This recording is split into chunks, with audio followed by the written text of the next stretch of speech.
for Nashville. And no doubt the Storm will try a 2-point conversion here.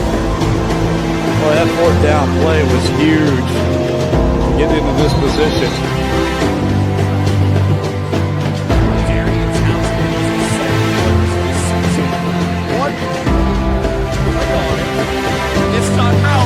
Great camera work there and good replay for him production.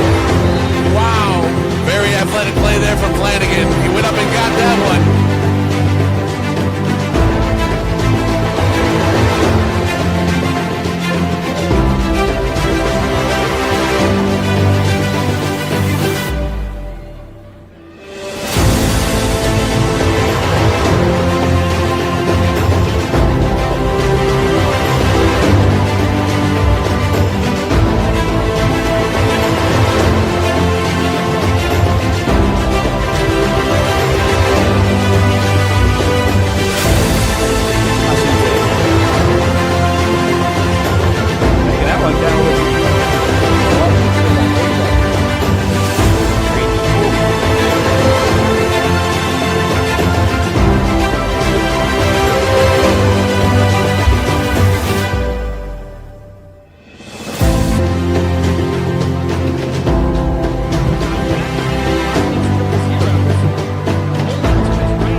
Welcome to the Arena Crown 2025 pregame show. We're taking you to kickoff today here at the MVP Arena. My name is Adam Samarov. I'm one of the co-hosts of the Nest podcast, and I have a full contingent of co-stars today. Right to my immediate left, I have Scott Burke from AF1 Fan Zone. Next to him is Adam Pelletier, the director of media for Arena Football 1. And then all the way down at the end, not to be forgotten, Randy Snow from the World of Football. Gentlemen, we're here. It's been a long time, a few months, but we've made it. We're here at the championship game. I'm excited to get it going. Tell me your thoughts. I mean, we got a great game here today, y'all. We got an exciting matchup between two of the best teams in arena football, including one team that's on a historic tear, might be in contention for the best arena football team of all time. The Albany Firebirds hosting, 11 wins in. The 12th is the most important, though. They could have lost a few more games in the regular season as long as they win game 12. That's what really matters for them here today. They're excited to get a chance to do it in front of their hometown crowd and standing in front of them. The Nashville Kats started a little rocky, but Coach Arbett righted the ship. It's going to be a good game. Randy, how you feeling about this? Oh, I am so excited for this game. You cannot count out Coach Arbett with his experience in the Arena Crown. We'll put $5 in the swear jar. For that. I know. I was looking for the swear jar because I had a feeling I would probably do that. But no, his experience in championship games is unmatched, really, in recent years. So I just think that this is going to be a great game. Hopefully, it comes down to the last play, and if it doesn't matter who wins or loses. It's a win for this league. And I'm excited for this too. I mean, we're looking at an Albany team that has been incredibly dominant all season long. But they have shown cracks. And the last time that Nashville came here, they were a bad third quarter away from breaking that unbeaten streak. So that may have been the worst 5 minutes I've seen out of anybody. Right. Just some bad luck with the bar balls and just some uncharacteristic mistakes that you don't expect from an Arbet coach team. And I think the Cats really worked hard to get that cleaned up. I think that's what's going to make this closer than what I think a lot of people are thinking. It's going to be a much closer game. The return of Rob Jones can't be understated with that. That's going to be huge for Nashville. 100%. So this weekend has been full of activities. Yesterday, there was a media day at Rivers Casino, and that brought out obviously players from both teams. Coach Arbet from Nashville, Coach Ware from Albany, and we got a chance. We actually found out some new information. We got an exclusive. Let me hold on a second. Let me see if I can find it. We got an exclusive. That was really loud. Sorry about that. We got an exclusive yesterday. Commissioner Jeff Fisher opened the program, telling everybody that we're going to have at least two new teams for 2026. Not a lot of details specifically, but one out of Ohio and the other out of Michigan. So I'm excited for that. I think 2 is the right number for expansion. You don't want to go too many, but do you want to stay with the 8? That's a different story. But I think that's a great move. If it's 2, then we get to 10, and I think that's great. I'll go all the way down, you and then down. What do you think of the announcement that we got 2 new teams coming hopefully next year? Yeah, I mean, it's excellent. I mean, especially where we're talking about up in the Northeast, giving the folks up here in Albany a little bit of a travel reprieve. There's some good markets there. So there's some great cities that have some historically great teams, and whether we're talking Ohio, whether we're talking Cleveland, Columbus, Dayton had a chance at an Arena 2 team back in the day. Cincinnati, those are all great markets with passionate football fans. I think that's going to be great. And you can't deny Michigan's history in the Arena League. I mean, they've had some phenomenal teams, which Randy can definitely speak to. I was going to say, you need to skip over me and we need to talk to Randy. Yeah, we'll go to Randy next. We'll leave Adam for later on. But you guys with the world of football, you guys are based out of Michigan. And you guys had the Grand Rapids Rampage. What would it mean to have an AF1 team, kind of in your backyard? That would be awesome. It's been a long time.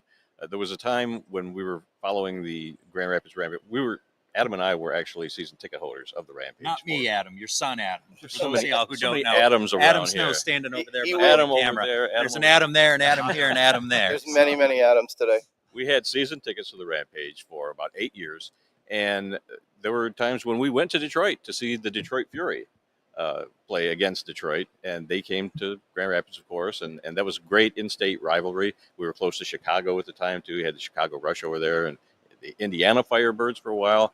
So, yeah, we were right in the middle of all that. But you've got to go back even farther to the Detroit Drive, who was around the old AFL for 6 seasons, and they went to 4 Arena Bowls. No, they went to 6 Arena Bowls and won 4 of them. So they were an early powerhouse in arena football. So, yeah, we've had our share of arena football in the state of Michigan. It's been awesome, and I can't wait to get another team back there. So just so everybody knows, where in the mitten are you guys? You guys are, you're over here, right down this way. Depends on where you. Okay. Oh, that way. That's right. This is hand. Detroit. Okay. This is Detroit. Yep. Grand Rapids is right about here. Okay. Kalamazoo is down there. Got it. You got Battle Creek over here, the cereal capital, the state capital, Lansing's there. So, Detroit's way over here. We're kind of on the. Anywhere in here, you're good with it. Yes. You need the team to be in that area. Okay. We'll finally go into Detroit. We've been there many times. It's only 2 hours from where we're at. So I know this is very exciting for all of us. As we started this year, we were real excited to bring arena football back in a big way and do it the way it needed to be done. There's been some hiccups along the way, but we really like to think that we've taken a lot of strides towards our mission of delivering the best product on the field in the 50-yard game that we can. The excitement's been there all season. The rebound nets are delivering what we want them to deliver. Our teams are doing spectacularly. Our teams are all growing. They're working hard. We saw some fiercely contested playoff games last weekend. And so we're excited to bring a Michigan and Ohio team into the fold. I think this is going to be great for fans everywhere. As y'all talked about, a little bit of geographic balance, giving everybody some strong travel partners. And I just think it's going to be exciting times for the league. And we're just really optimistic. But I'm going to stop talking now because someone far more interesting than me, I'm going to hop up and let Coach Damon Ware join y'all, and I'm going to leave him to your capable hands here, gentlemen. Okay. All right. Come on up, Coach. We got to make this quick. Man's got a championship to coach. Look at you all dressed up, and then Always dress up for the big moments. Never know who's watching. Coach Ware, Damon Ware from the Albany Firebirds.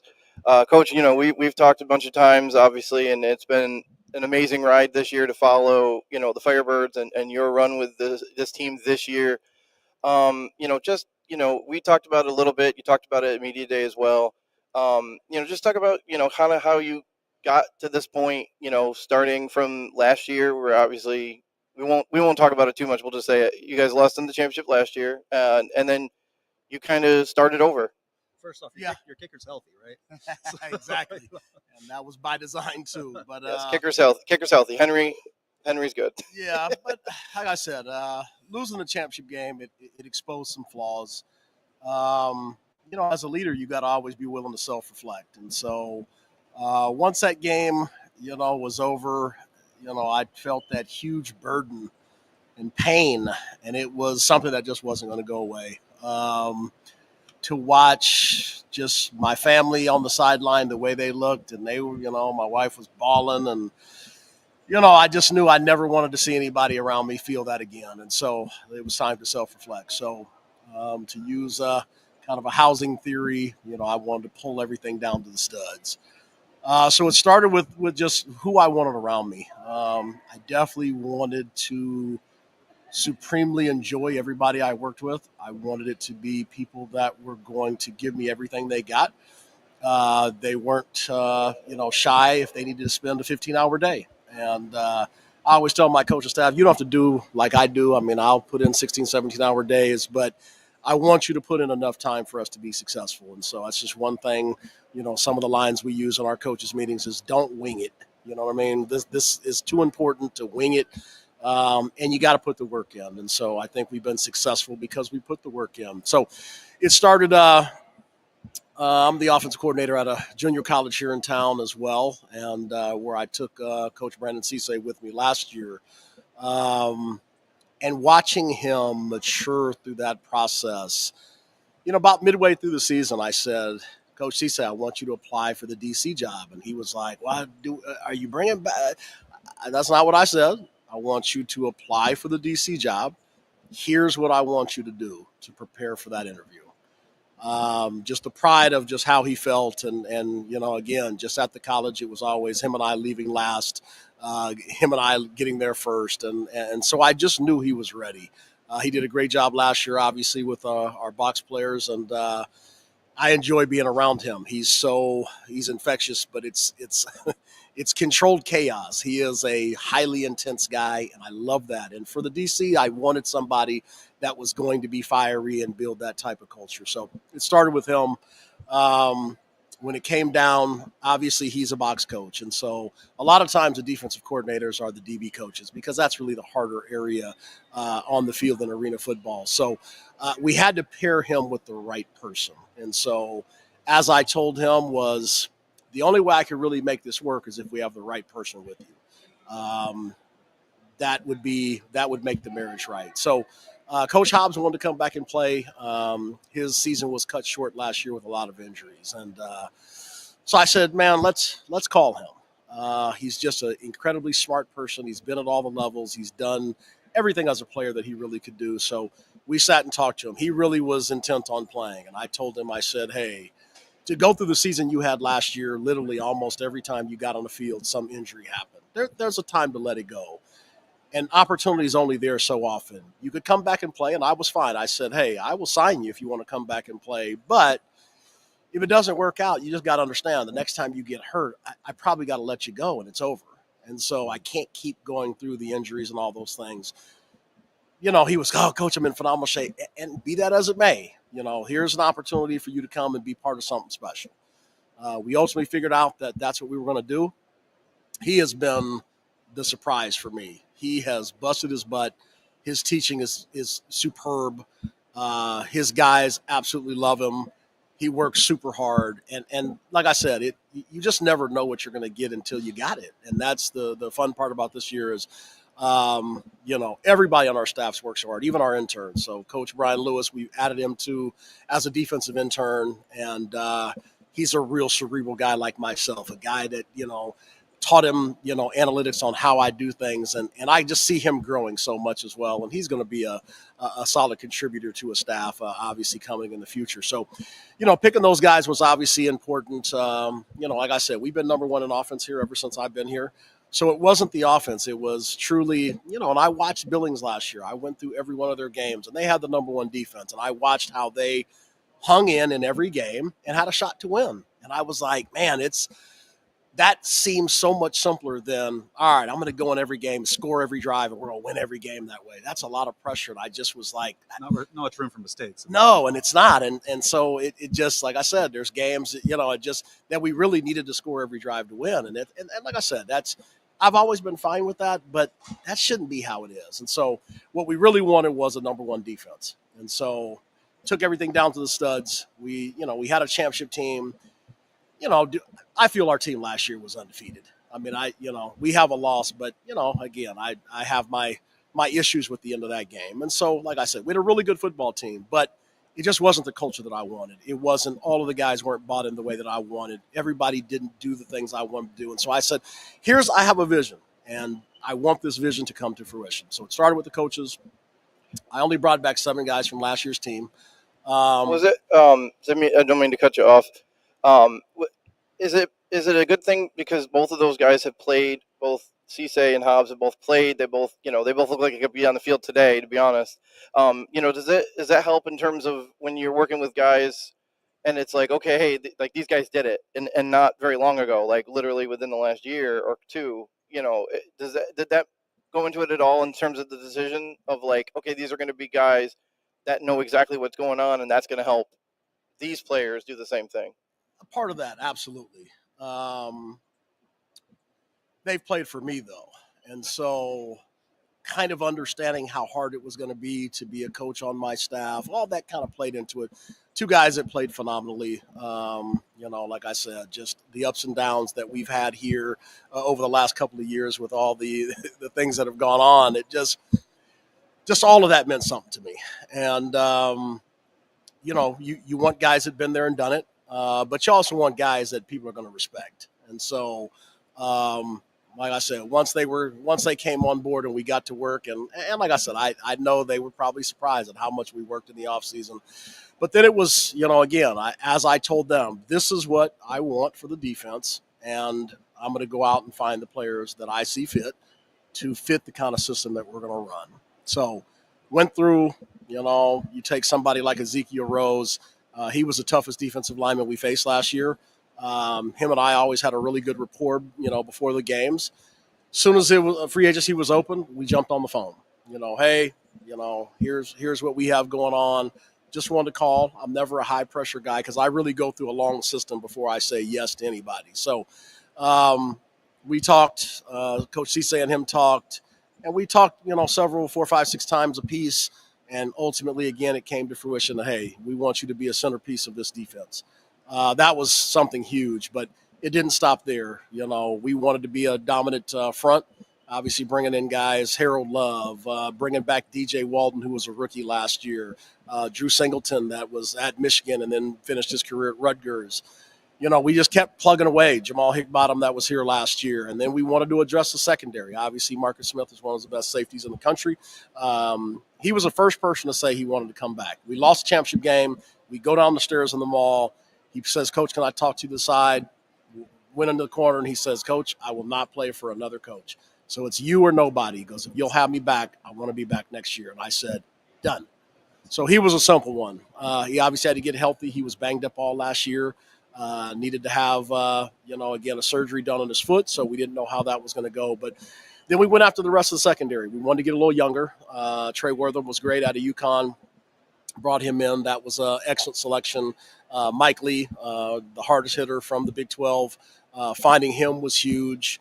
And so, again, we just started plugging away with the different pieces. Obviously, bringing Trayvon Shorts back, who's been very loyal. He was the second person after the championship game to say, Coach, I'm with you all the way. I won't go anywhere else. I want to be back.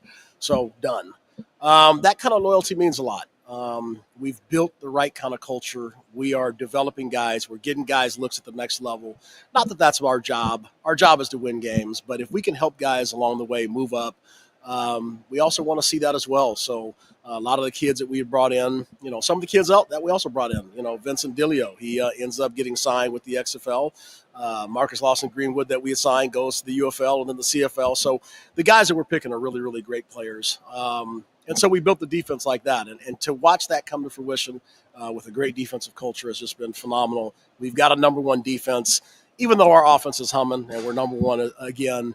Having that pressure off of us every single game just makes us be able to play so free. And so just super excited where we are as a football team. As a coach, you just want to play your best football at the end of the year. We've really, hit all cylinders, offense, defense, and special teams. And again, to say what you want and to build it and to put the work in and end up, first in offense and defense is a great thing. So I've wanted to ask you this all season. I haven't had a chance to talk to you this year because you got your own show going and everything. But Flock you. But watching, especially looking at the Nashville game when you guys played them, it was a close game up until the third quarter. It seems like a lot of teams had you really up until the third quarter, right up neck and neck. But that third quarter just seems to be magic for you guys. What is it about third quarter that makes you guys separate from all these other teams? Because it's happened multiple times this year. Yeah, and it's been like that. If you go back to the 5 years that I've been here, it's just a way that we practice. We practice so hard. We're ready for four quarters, and I get that from interviews all the time. Oh, this team played you so well 2 quarters. Well, great. If it was a 2-quarter game, you know what? We'd be in trouble. But we prepare ourselves to play 4 quarters every single week.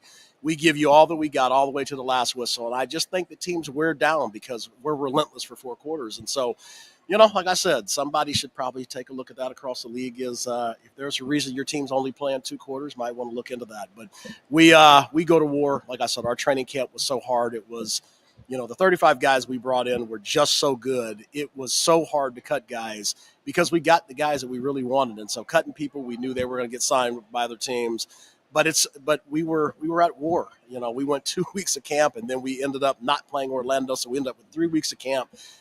Though that was the toughest 3 weeks of the season that we've had. And so we've always said that if we can have the toughest moments in practice, when game time comes again, we're just going to be a really good football team. And that's what we've done all year, and that's why our guys get a little bumped and bruised because we practice really hard, but we're really practicing to make sure that we're a 4-quarter team. Now you talked about the coaches that you brought in having the same philosophy as you, being on the same page. Did that extend to the players also? I mean, I know you want the best talented players, but was it important that they bought into your philosophy of how you wanted the game to be played? Absolutely. I'm a psychology guy, so I throw a lot of tests out there that people don't know are tests, and I just like to see how people act. But I actually have put together kind of an aptitude type of a test. It's like a 15-question thing that we go through with every player.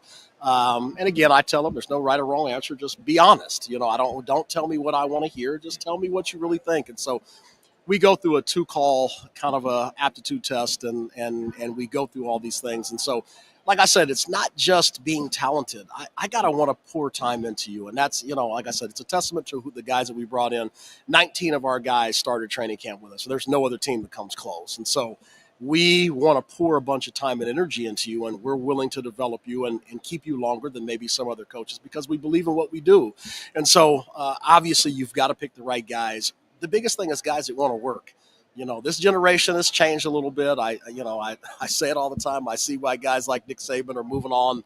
This generation's different. And so you have to find ways to coach these guys. But it starts with work ethic for me. If you don't have work ethic, you just can't play for me because we work way too hard. And like I said, my last little speech of practice this week, I know you guys are tired of me. And I know you probably go home, to your places and probably you say all kinds of, great kind words about me. I get it. But this is why I do what I do. I want to put you in a position to succeed, and we've done that. And so just happy to be here, super exciting. We thought Nashville was going to be the team. I think we after the first time we played them down there at their house, and it was a close game, I went to Coach Arbet, which I have a high level of respect for. We talk all the time. And I was just like, I said, you really, with the additions you came in, I was like, those are really good additions. Maybe about 2 or 3 weeks later, as Tyler Coca takes over and then they start to play really good, they were the guests of our staff. I said, who do you think will play in the championship game? We all thought Nashville would be that team, and it's kind of funny how those things come to fruition. Super glad, like I said, I love to coach against really, really good coaches. I love that chess game between two guys that love the game. And so super excited about that. They've got a great football team, a lot of players that have been there, done that. We have a lot of players that have been there, done that. I think this is an excellent matchup. And again, we're going to have a good show today. It's interesting. You look at Coach Arbet, who won 4 Arena Bowls with the San Jose SaberCats and that, and he's a Hall of Fame coach, and it's you're on that track and maybe already there in terms of the Hall of Fame idea. What is it like, trying to match play that chess game with a coach that's got so much experience and so much pedigree like Coach Arbet does? Thing about me is I'm an innovator, and I've been like that since I first started coaching back in the 90s. I came in on a run and shoot system. I hated it. I thought it was too basic. I thought it would and so again, my original mentor, rest in peace, Mr. John Pounder, everybody thought there was no way I'd ever call plays. There was no way I'd ever get to change the offense. And year after year, I showed him different ways to do things and make us successful. And like I said, I was first one there, last one to leave. I've been that way my whole career. And I was able to take an offense that was real kind of bland and make it very, very diverse. And we put up a lot of points, in my first couple of years. I'm like that with the arena game too. And that's why I think where it's unique. It's, I just do a lot of things other people don't. That's one thing about a lot of the older coaches that I talk to, and I talk to a lot of them. They all kind of have the same idea of what the arena game is. And, when I first came in, everybody thought I was lying. I came in and I said, hey, we're going to run the ball. And they were like, huh? This is arena. Even when I had Tommy Grady, a Hall of Fame quarterback, he was like looking at me crazy. I just want to throw the ball down the field. I said, just watch. And so by week 2, he was like, I see exactly why you do what you do. And again, he handed the ball off more in his career with me, probably than his whole career in 1 year.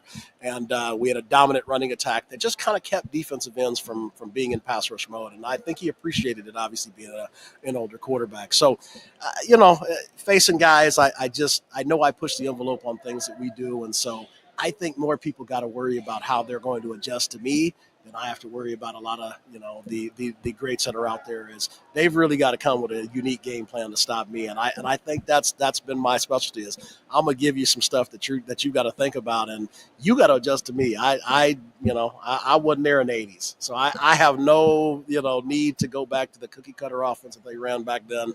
I'm gonna show you something that's diverse, that's innovative, and we've pushed the envelope. And again, our offense has been number one here since I've been here. So obviously numbers don't lie. So it sounds like it's going to be a little battle of the creative versus the tactician. Absolutely. And that's how I said, Coach Arbet's a great coach. Obviously, with all the championships he's won, like I said, at the end of the day, I want them to speak about me like they speak about him. I mean, it's really that simple. But, somebody, my nickname has become the professor, and that's, the nickname that I've got around here. Somebody was, just old school, new school, all that. They had a lot of cool little sayings about him versus I, and I love it. Like I said, I have a high level of respect for Coach Arbet. He's a great football coach. He's a great football mind, and sharing the same field with him is great. It's kind of like when they have like the Belichick Mangini matchup, like the coaches that's like the old school and has done it, and then the new school, the innovator. That it's going to be an interesting matchup today. I'm excited for it, and we'll let you go and get ready and prepare, and we'll see you out there. Albany Firebirds coach Damon Ware with us, joining us on the Arena Crown pregame show. Damon, good luck today.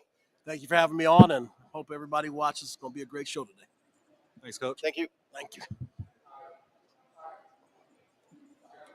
Yeah, I've interviewed Coach Ware a handful of times now. We interviewed him before the season. We interviewed him a couple weeks ago, right before playoffs. And it's the same message. There's confidence there, and he has confidence in his guys. Whatever happens, it's football, right? Like whatever happens is going to happen. But he has confidence to say, okay, we have a contingency for anything that's going to come down the pipe. And I think that's huge in this game. Yeah, I think he's going to be well prepared. And when he was talking about things he was going to do, I hoped he wouldn't say too much, because Coach Arbet's just standing off to the side, and I didn't want him to hear anything that Coach Ware had to say about what he was going to do to try and win this game.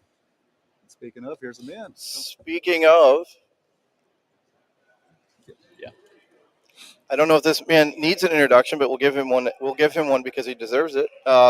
Four-time Arena Bowl champion coach with the San Jose SaberCats. Now looking for an Arena Football 1 championship today with the Nashville Kats is Hall of Fame coach Darren Arbett. Coach Arbett, welcome to the Arena Crown pregame show. How has it been? You get up this morning. How was the feeling that you got up this morning? Things were good. I slept well last night, though, but it's always exciting when you have an opportunity to coach and watch these young men play football.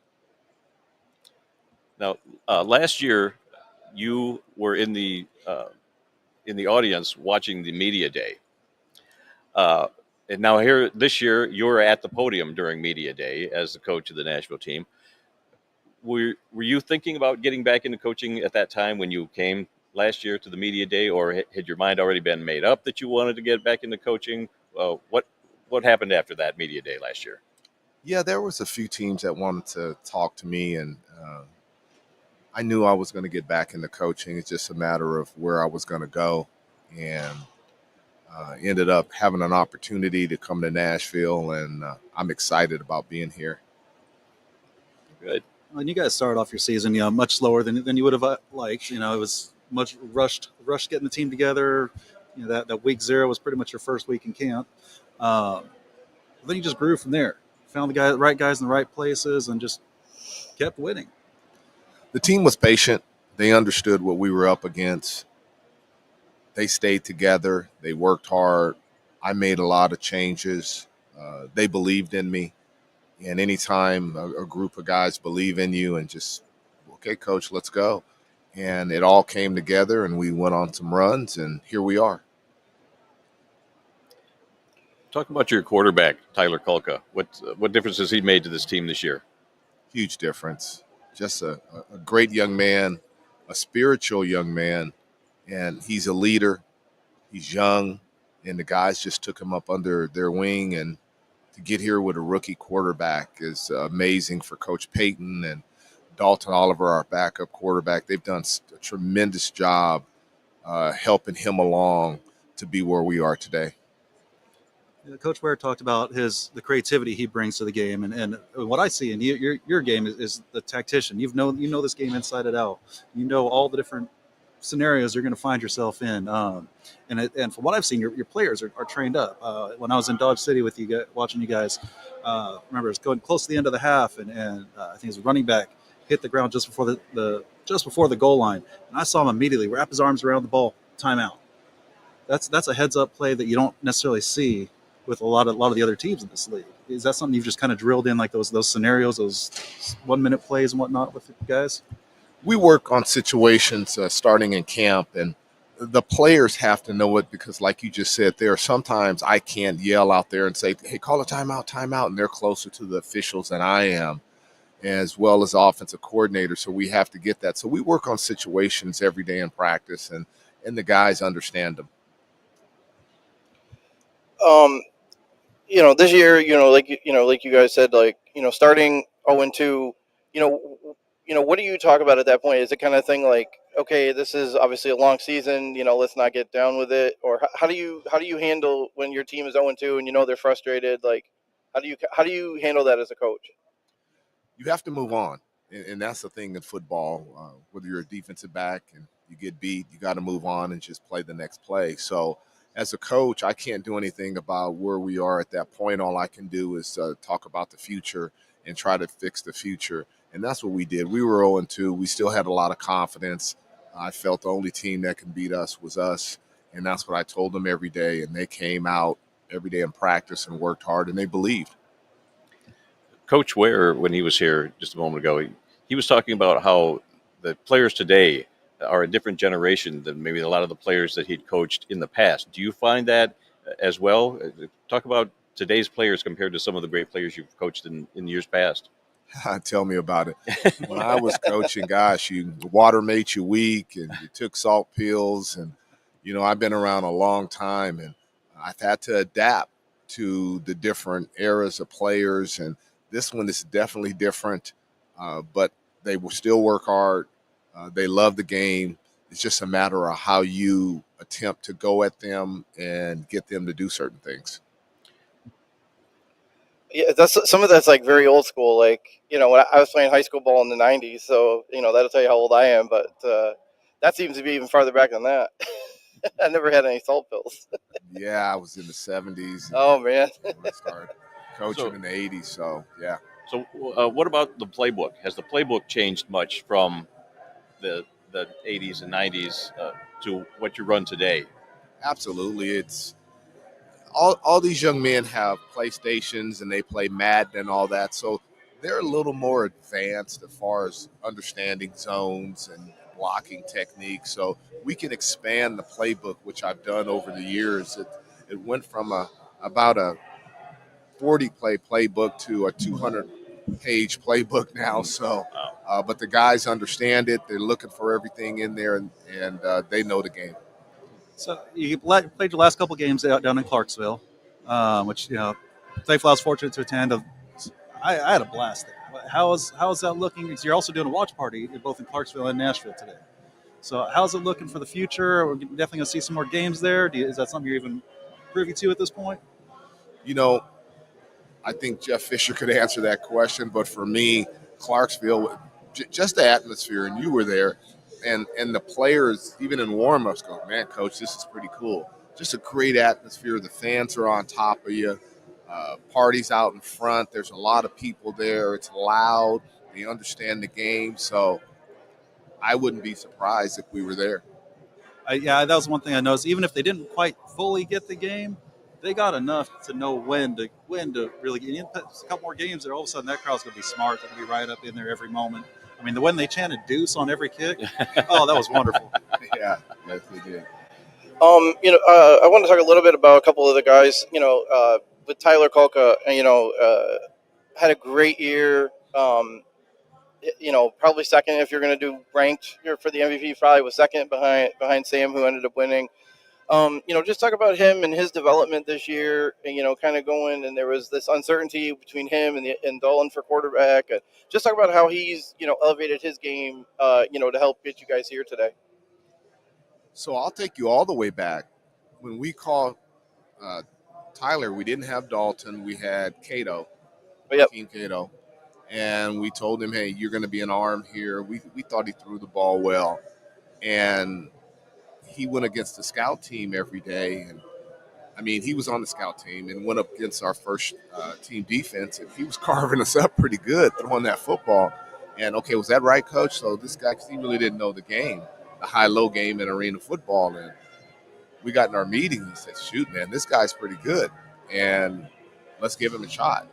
And we put him in there. Style from Cato. Pardon me? Very different style from Cato. Very different style, but he can throw the ball. He's been efficient, understanding either our guy's going to catch it or no one's going to catch it. And we took a chance on him, and here we are in the championship game. What do you think of the Kolka mania? I love that. He's such a humble guy, and I'm so happy for him. He never complains. Yes, sir, no, sir, kid. And it just makes it happen. I'm just really excited for him today to see how he plays. Well, it's part of that new generation, the NIL, get that brand out there. I think it's good for him as an up-and-comer. I'm excited to see him next year. Hopefully you guys get it back next year. Just to watch his progress as this season's gone on has been incredible. I think he's just got the sky's the limit for the kid at this point. Yep. Who's a player on your team that's kind of an unsung hero, a guy that's doing a good job but maybe doesn't get the recognition, but you recognize what he's doing on your team? Gosh, that's a good one. I would have to say Jordan Gandy. He's just been consistent all year. When he get little owies, he's always, Coach, I'm going to be okay. Don't worry about me. And he is. He's always okay. He practices every day, and he's an older player, and he's a leader with our guys. I love Jordan Gandy. Great energy, too. Yes. Absolute great energy.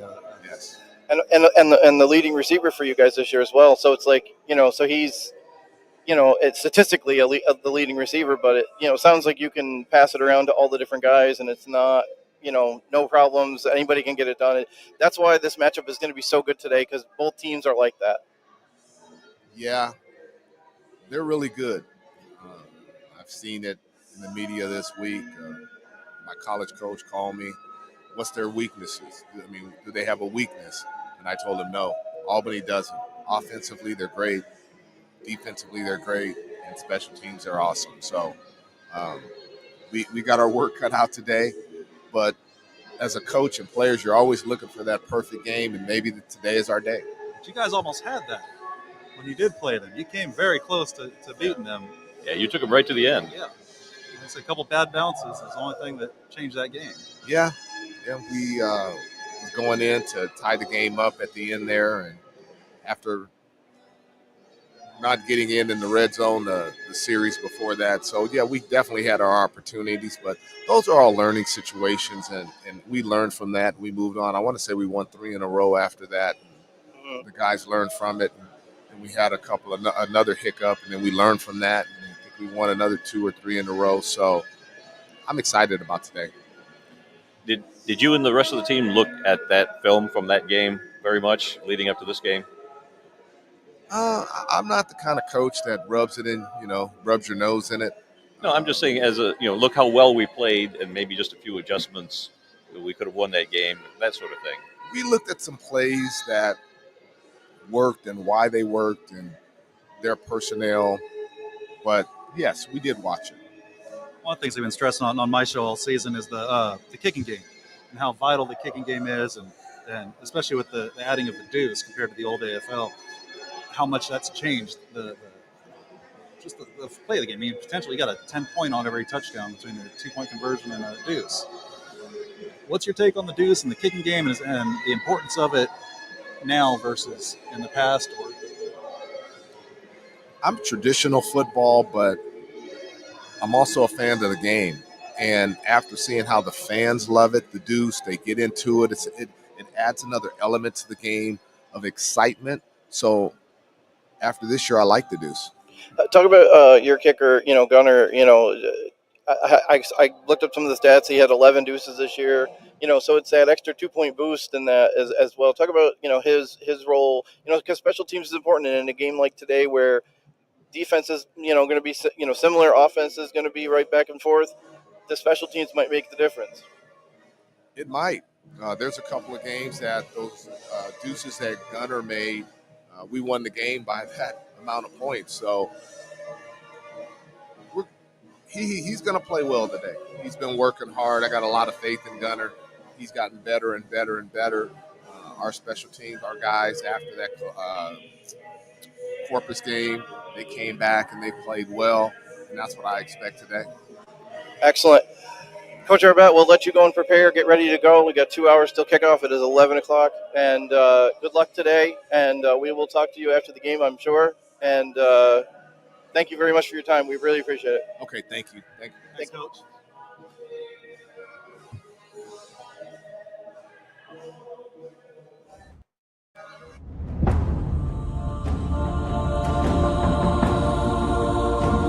Team's coming through. Let's get together. Let's lock in, do what we need to do so we can come out on top. Absolutely. A beautiful clear lane for King to run it right there on the side. 1 yard out. Dylan Burkhardt again, who is perfect at extra points. Are they going to go for 2?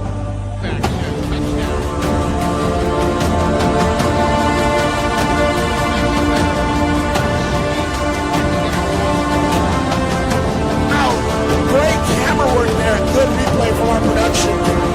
Wow. Very athletic play there from Flanagan. He went up and got that one.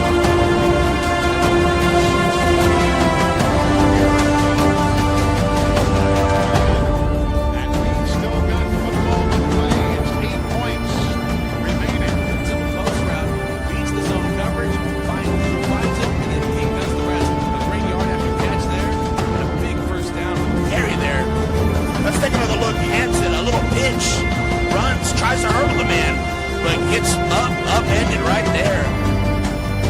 Watch it again.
All right. That video was Jalen Morton winning the Rookie of the Year for Southwest Kansas. But let's talk about, Coach Arbette. He seems, he's a great guy because he's a very traditional football guy. So, and I'm, definitely a traditional guy myself. It sounds like he's ready. He's got, his guys ready to go. And when we kick off here in 2 hours, a little less than 2 hours, he's going to be ready to go. Yeah, it's that quiet confidence that I know I've been here before. I know what I'm doing. It's that steady pace. It's everything you expect out of Coach Arbette. Just that steady ship. And I think that's kind of what these younger players draw from him is they see the stability. It's not don't get up too high. But you got to come out. You got to execute. Excellent. So we just had, if you can hear behind us, I'm sure we have the indoor block party going on. That started a couple of minutes ago. Music and this thing will have a decent amount of people. So hopefully you can hear us okay. I think we can.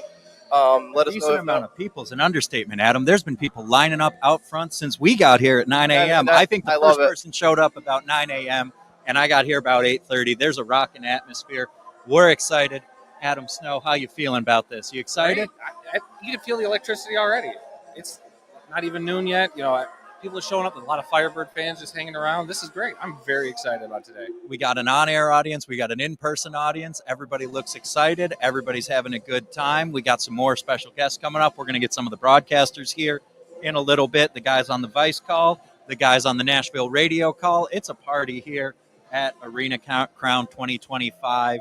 I kind of want to talk to y'all just how y'all feeling about the game today. What's the biggest thing you're looking for each of the teams? So let's kind of just, Adam, what you thinking there?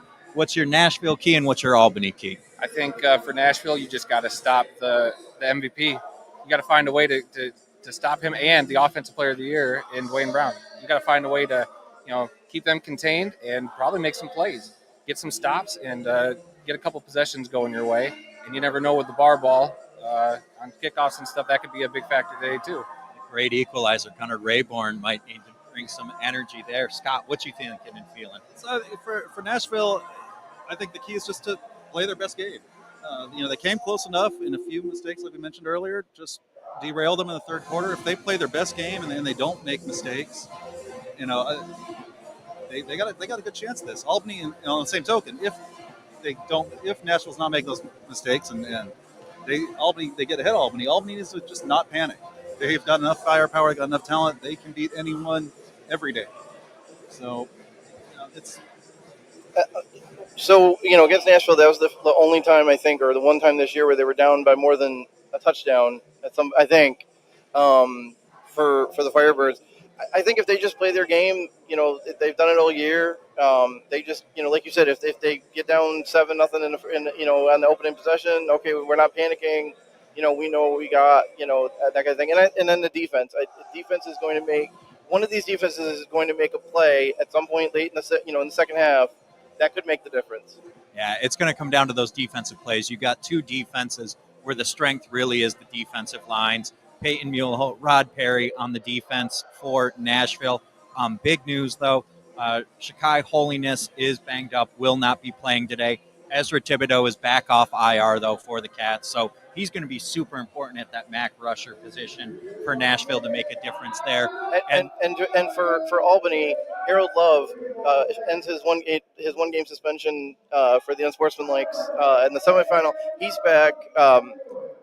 And I've talked to Harold a handful of times and getting to know him, and he will make an impact today. That is for sure. I mean, I think the Romantics are going to be on display for the hometown crowd today. For those of y'all who don't know, the Albany faithful have christened Harold Love and Ezekiel Rose the Romantics on the front in that front three. When I did an interview with Harold yesterday at Media Day, and we posted it on the Nests and our Facebook page and Instagrams and all of our platforms.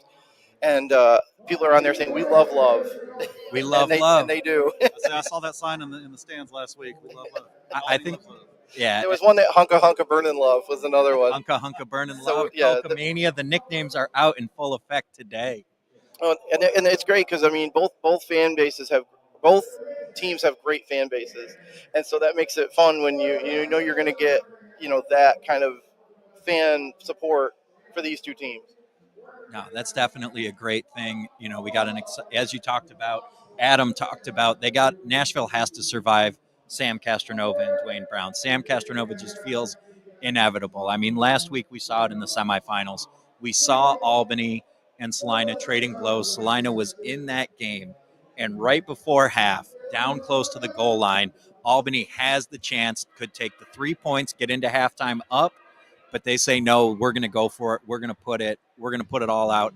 And I think that was the defining play last week. And I think that's a highlight reel play that's going to live forever, because Sam Castronova gets flushed out of the pocket, running for his life, scrambling. He knows Dwayne Brown's down there, and he's telling Dwayne exactly where he needs him. Puts the ball up, drops it in the bucket. 3 guys in a 4 square foot radius, and he just drops it in the bucket to Dwayne Brown. And they came out in the second half, and it felt like Salina had kind of been broken at that point. It was just a gut punch. They did everything right. They had 2 guys on Dwayne Brown. They dropped the coverage because he was out of the pocket, and you just can't stop Sam Castronova and Dwayne Brown when they are on. Sam has thrown 48 touchdowns this year. 30 of them, 30 out of 48 have gone to Dwayne Brown. That's not entirely true. You got to remember, Robert McCoy threw him a few of those as well. That's true. Okay. So, but it's still a tremendous amount. It's a tremendous amount have gone to Dwayne Brown, and Dwayne really established himself. He really picked up where he left off last year and just took his game to a whole new level in this Firebirds offense. And he's something that's got kind of a unique thing, because he played for Billings last year. He did. So he is a unique thing for this game and the building of the season coming here to Albany. Yeah, but let's not, Adam, what are you thinking about the Nashville receiving core? Who's the guy who needs to stand out today for the Cats? The guy who's been making plays the last half the season, Jackson. Najir Jackson. He has been outstanding. I have been loving watching this dude play. He just kind of, to me, I'm like watching a Cats game. He just kind of popped out of nowhere. I'm like, who is this guy? He's making big plays, big catches, and he could not be more valuable to that Cats offense than he has been the last 6 weeks. He's been incredible. I love watching this dude play.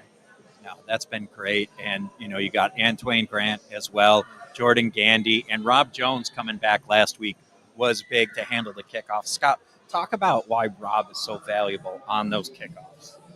I mean, just the special teams play in general has just been. There's been some crazy things across all the games that have happened the last few weeks. I mean, bar balls that are picked up for a touchdown, returns, big returns, just net balls that just go crazy. I mean, you got to have the right kind of people in the right place that can judge that. Turn their back on 8 guys sprinting down towards them, and just look up and go, hey, this is where the ball's going to go. I don't care where everybody is. Get this ball, turn around instantly, and then figure out where everybody is and dodge it. I mean, it's a suicide mission. It takes a special kind of player to have the confidence to turn the back, field the ball clean, and then just rock and roll from that's there. Assuming you can get to it clean.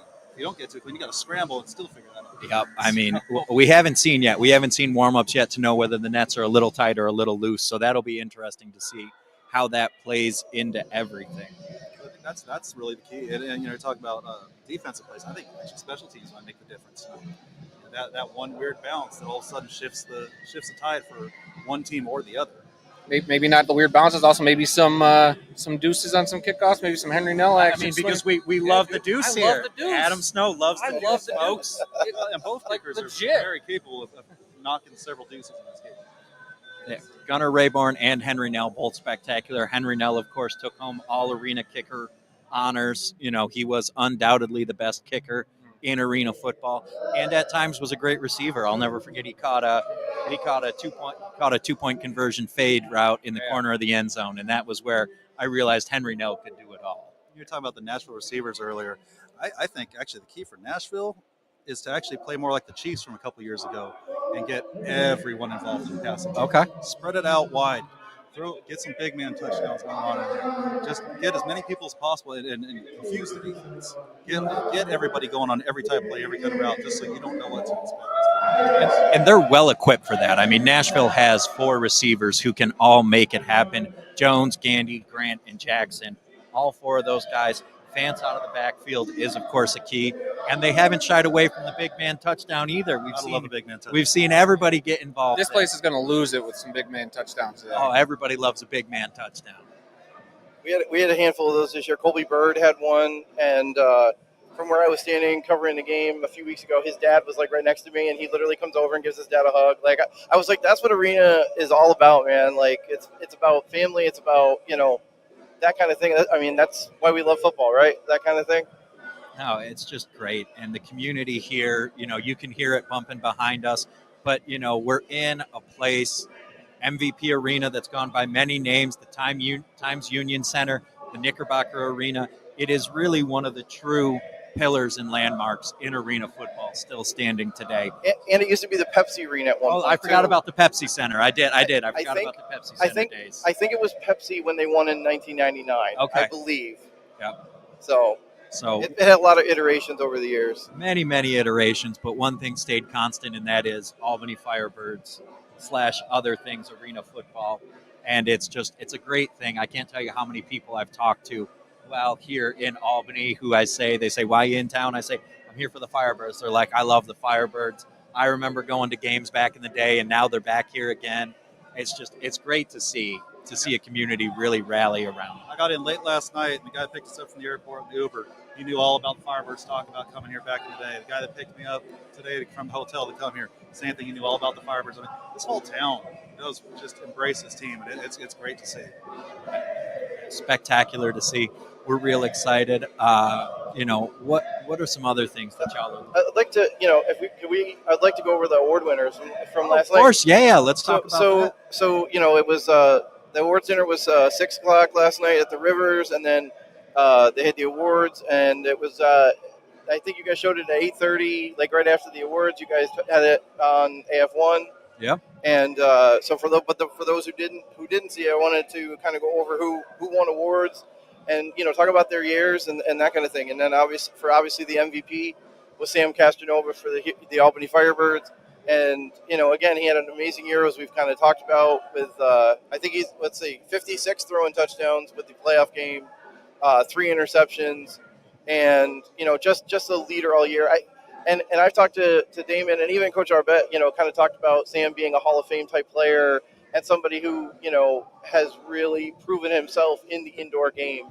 What did you think when you heard Sam won the MVP? I mean, I wasn't shocked.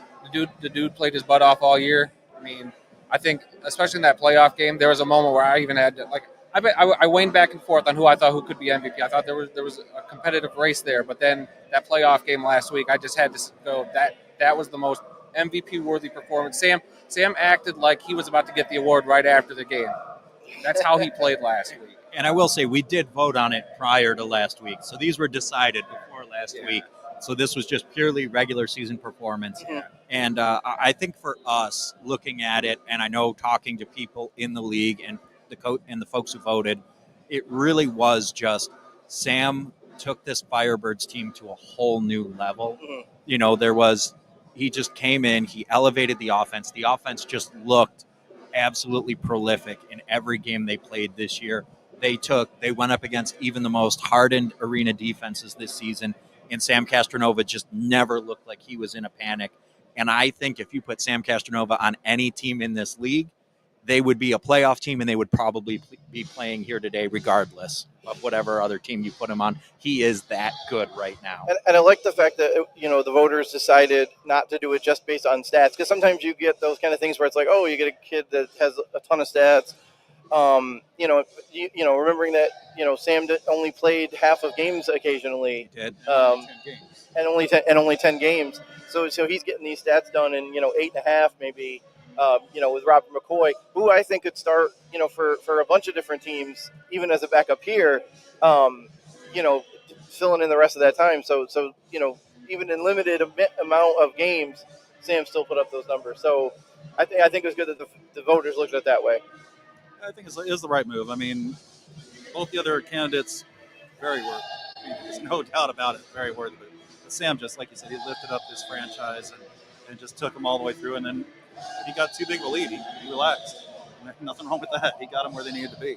No, that was absolutely huge. Jalen and Dwayne both had spectacular seasons as well. Dwayne, obviously, very deserving of Offensive Player of the Year, and Jalen wins Rookie of the Year for Arena Football. That was great to see, because Jalen really came in as a first-year quarterback, rookie in Arena Football, and delivered a master class all season. You know, he did it with his all arm. statistical areas. It's not just passing, not just touchdown. All statistical areas. Southwest Kansas was in every game because Jalen Morton was playing and playing well.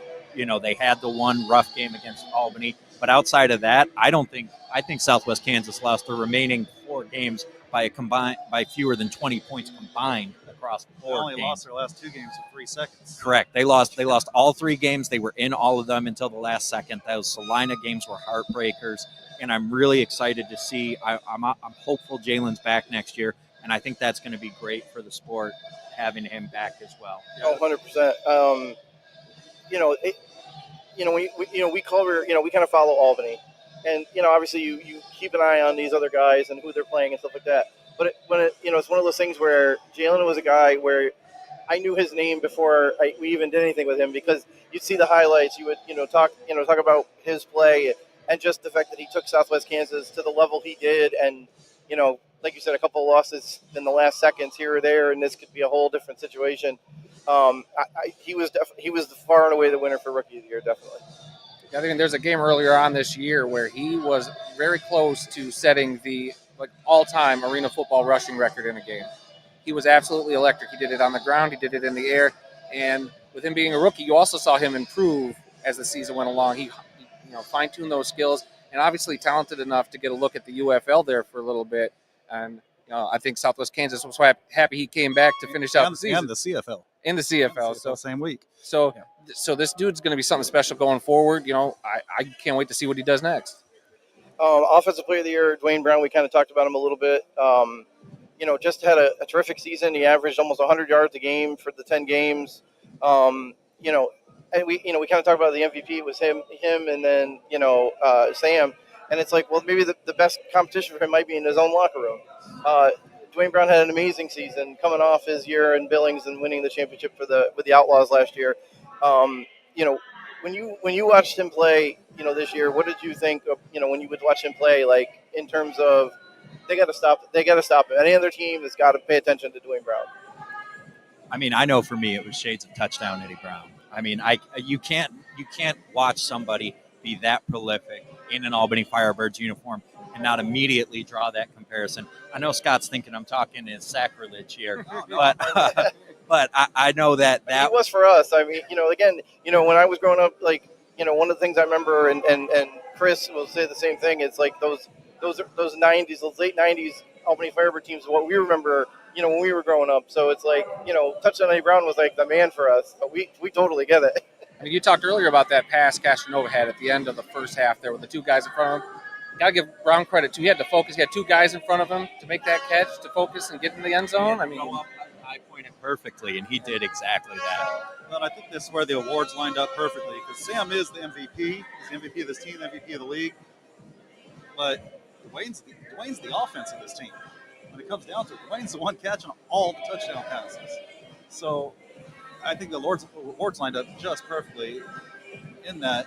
Here it is. He is the offense. I mean, if Nashville can slow him down, that's a win for Nashville today. If they can slow him, that's a huge if. But if you're spending all that time making sure you're slowing down Dwayne Brown, you're not doing anything about Darian Townsend and Markwell Wade, and don't forget about Isaiah Scott too. It's a very pick your poison task for either defense. I think both teams. I mean, and I think coming into this year, we had some questions about what this Albany offense was going to look like, and we knew they had talent. We didn't know Dwayne Brown was going to be what we now know Dwayne Brown will be. So I know that at least for me coming into the year, that was a question of I knew Sam was going to spread the ball around. I just didn't know who was going to be his go-to guy when they had to have it. But they figured it out early, and there was never a question all season. This is an arena football Pippen Jordan situation. You got the 2 best guys out there. Period. Defensive Player of the Year went to Michael Lawson from Southwest Kansas. I think he led the league in interceptions, I believe. He was close to the top, and I think close to the top, yeah. And I think the big thing was that anytime you watched a Storm game, when the Storm defense needed a play, Michael Lawson was going to make it. He was going to make the tackle. He was going to make the pick. He was going to force a fumble. He was just doing it all at every level for them, and I think that was just really what separated it. We had the defenses we had some stellar defensive line performances this year. Ezekiel Rose, obviously, very, that was a tough conversation to have because you have Zeke Rose, who's just a dominant pass rusher. Kerry Starks and Salina, also a spectacular rusher from the MAC position. And it's really hard to make that decision there. And all three players honored on the All-Arena team, and rightfully so. It's just, there can only be one Defensive Player of the Year. And the impact that Lawson had for that Storm defense, I think the timeliness of the big plays, that in the big moments he showed up, he showed out, really were a difference maker. It sounds like that could have been the 1-2-3 Heisman vote, where they're all like under a blanket in terms of how close they were. Zeke definitely, could have won it, and that would have been like, okay, that makes sense. And, obviously, Michael Lawson won it, and I was like, that makes sense too. So I think it was a good chase for the voters. What about you? It makes sense. Sorry. Yeah, Scott, sorry. Go ahead, Scott. It makes sense from that a Storm player ultimately would end up with a defensive award. They started out as a very traditional football played indoors, and they did slowly migrate to more of an arena style, but that they play more of a hard-nosed, in-your-face type defense that you would expect in an outdoor game. So it's a natural fit that the defensive player would come out of a system like that. Anytime I watched the Storm game, that was the name that kept popping up. Lawson. So I mean, this dude can play, and obviously well deserved. All the guys up for every single award, rightfully could have gotten it, but Lawson, I mean, he was something special. Yeah, this was a really tough decision to make as we went through it, especially. Everyone, I could have said any one of these guys can come out as the winner. When we're talking about Coach of the Year, Coach Ware, Coach Arbette, Coach Thomas, all very deserving. And I think even Assistant Coach of the Year, Coach Foster, Coach Scheck, and Coach Cisse, and I think, like we talked about, the Southwest Kansas Storm, Coach Scheck really had that unit humming throughout the season, and they really held some offenses in check and made the timely plays time and time again. Coach of the Year, obviously we talked about Damon Ware being 11-0, and we had an interview with him earlier today. So I mean, I don't know how much more we could say about Coach Ware, but I know he's raring to go here with this kickoff. I'm sure he wants it to be right now, but we're about an hour 35 out from the kickoff. The only way I see him not coming away with that award is if Southwest Kansas had won those last two games against Salina and just dominated that second spot where they wouldn't have. It wasn't expected, but that clearly didn't happen. They definitely went to the right person, 100%. What do you think, Adam? Hey, this team is molded after this dude. This dude is cooler than the other side of the pillow. Like, just talking to him, like right before he went on to talk to you guys, I had a moment just to shake his head. This dude is so cool, and this team will be, took after him. You can just tell the way they play. They get down. There's not a whole lot of panic with this team, and I think that says a lot about the head coach. When a team can kind of emulate his personality. Fiery when they need to be, calm when they need to be. That's exactly what you want in your Coach of the Year. The Assistant Coach of the Year ended up being Jason Scheck from Southwest Kansas. Again, that's another one where if Brandon Cisse got it, I get it. Jason gets it, I get. Any of those choices would be great. And it's kind of interesting for those 6 major awards. It was basically split 3-3. Albany got 3, and Southwest Kansas got 3. Yeah. And as Coach Ware said, he said, the first thing he looked at was, I want to have people around me that I want to have around me and that will follow me and do kind of fill in what I'm doing.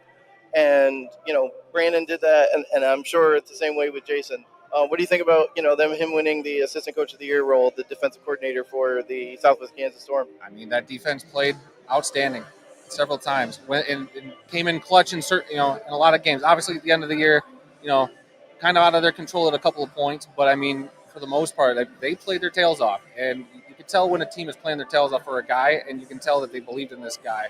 And there's a lot of times you'd see the camera cut to him on the sideline getting fiery, and that's the kind of guy I think a lot of dudes would play for.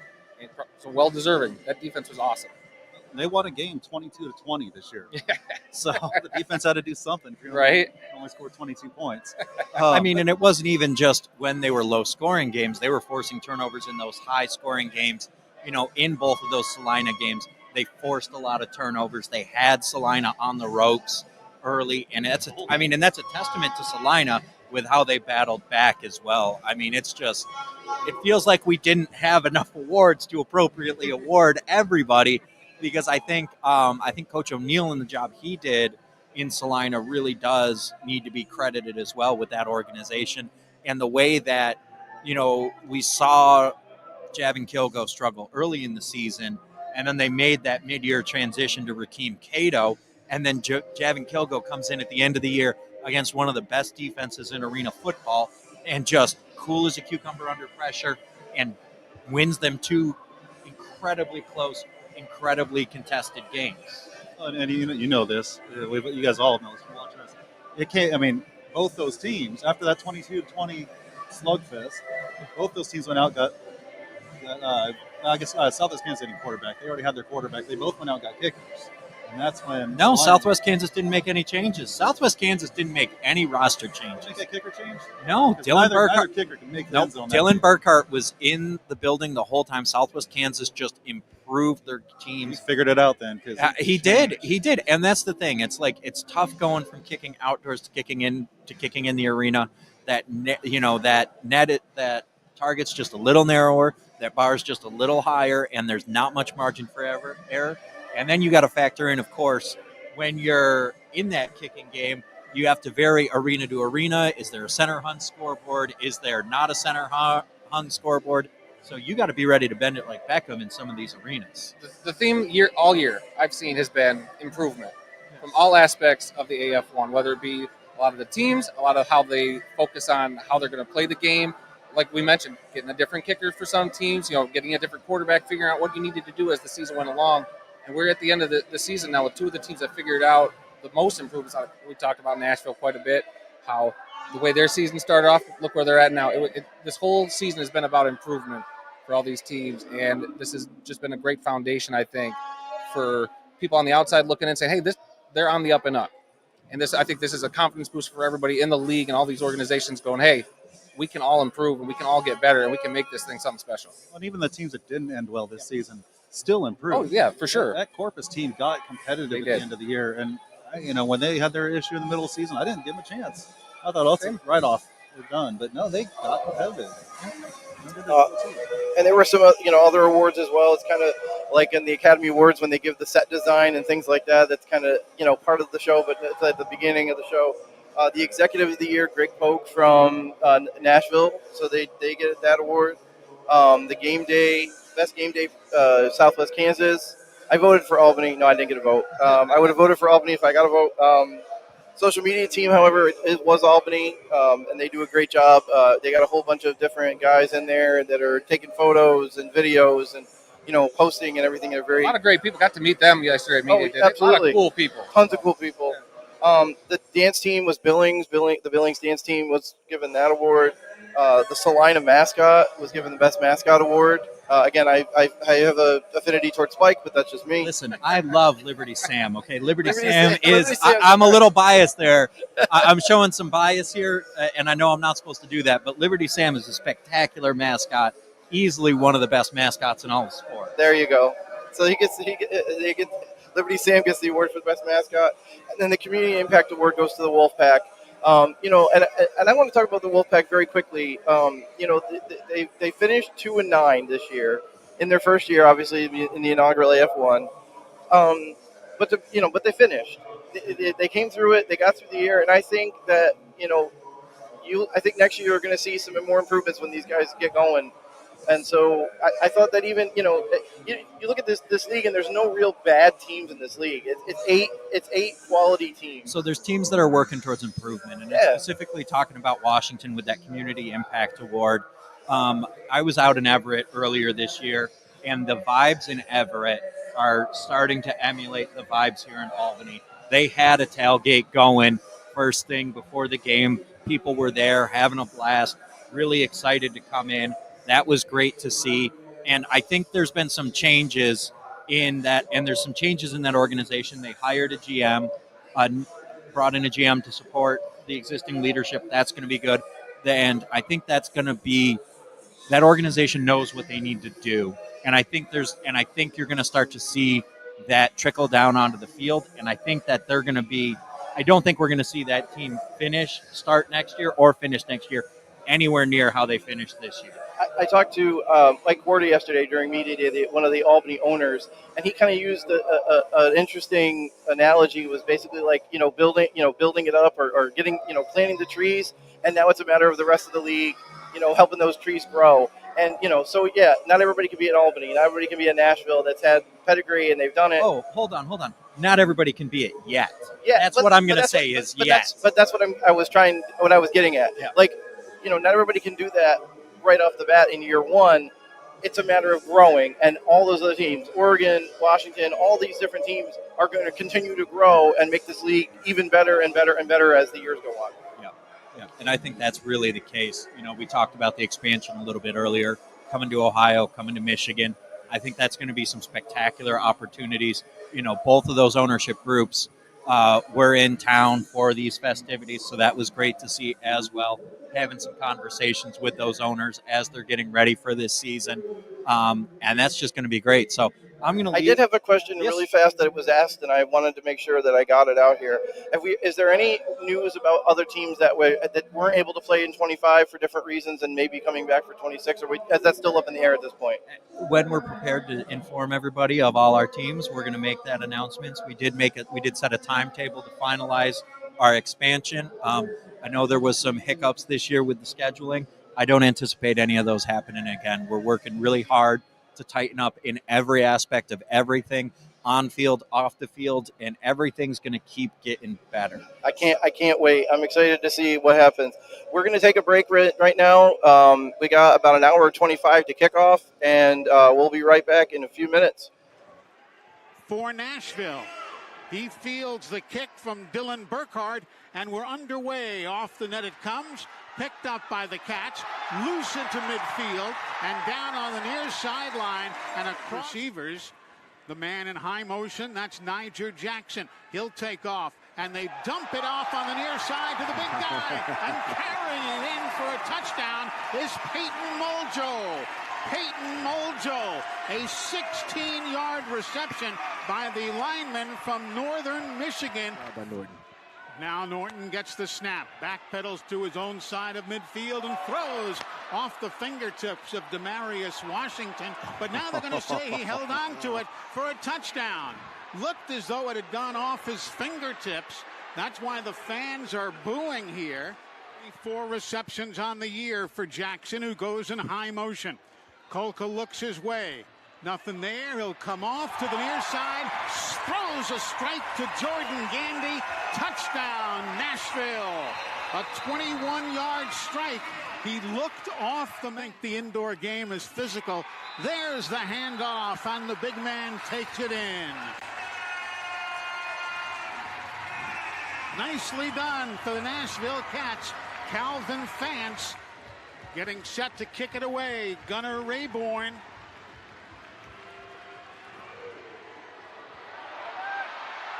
And there, it's a deuce right there. A deuce by Gunnar Rayborn as it goes between the uprights on the kick. Bit of a chess match now. High motion, far side. The throw comes underneath, and it's caught by Jairus Grissom for a touchdown. It'll be a 14-yard reception. High motion on the right side. Kolka drops back. Kolka loads up. Comes underneath where they found Gandy wide open. And Jordan is going to take a couple, 3-4 hits.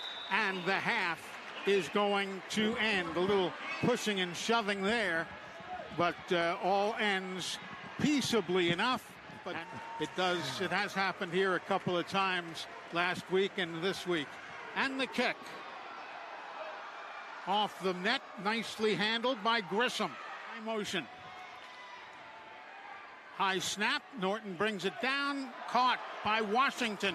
Over the shoulder, touchdown. 13 yards. 13 yards. Jalen Morton. So now they try it again. Here's Kolka dropping back, loads up, touchdown. Looking long. Niger Jackson behind the defense. Flag on the play. Touchdown, Nashville. to try it. It'll be in a 19-yard kick. On the way, it is up, and it is good.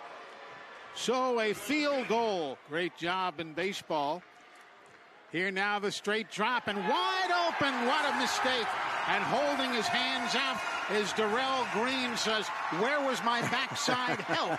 And there was none, and the grab made by the Cat. Here at a jam-packed F&M Bank Arena in Tennessee, the crossing route underneath to Demarius Washington, touchdown. And now he comes back. The equivalent of the whole field in penalties already today if you're the Storm. Man in motion. Grant. Kulka has time, comes underneath. Nobody picked up Niger Jackson. Oh, nice. He makes a move, a beauty to get around Michael Lawson. And we've got a touchdown for Nashville. Morton gets it, spins the ball backwards and throws a strike for the touchdown to Hall. Beautifully done. 14 yards. Jalen Morton to Charles Hall, the fourth. Man, disagree. Zach Thomas. Here's the quarterback keeper. Kulka is in for the touchdown. He is in for the TD. Looking, Morton throws, diving. Catch is made. Touchdown. Hall on an 11-yard reception. And he converts.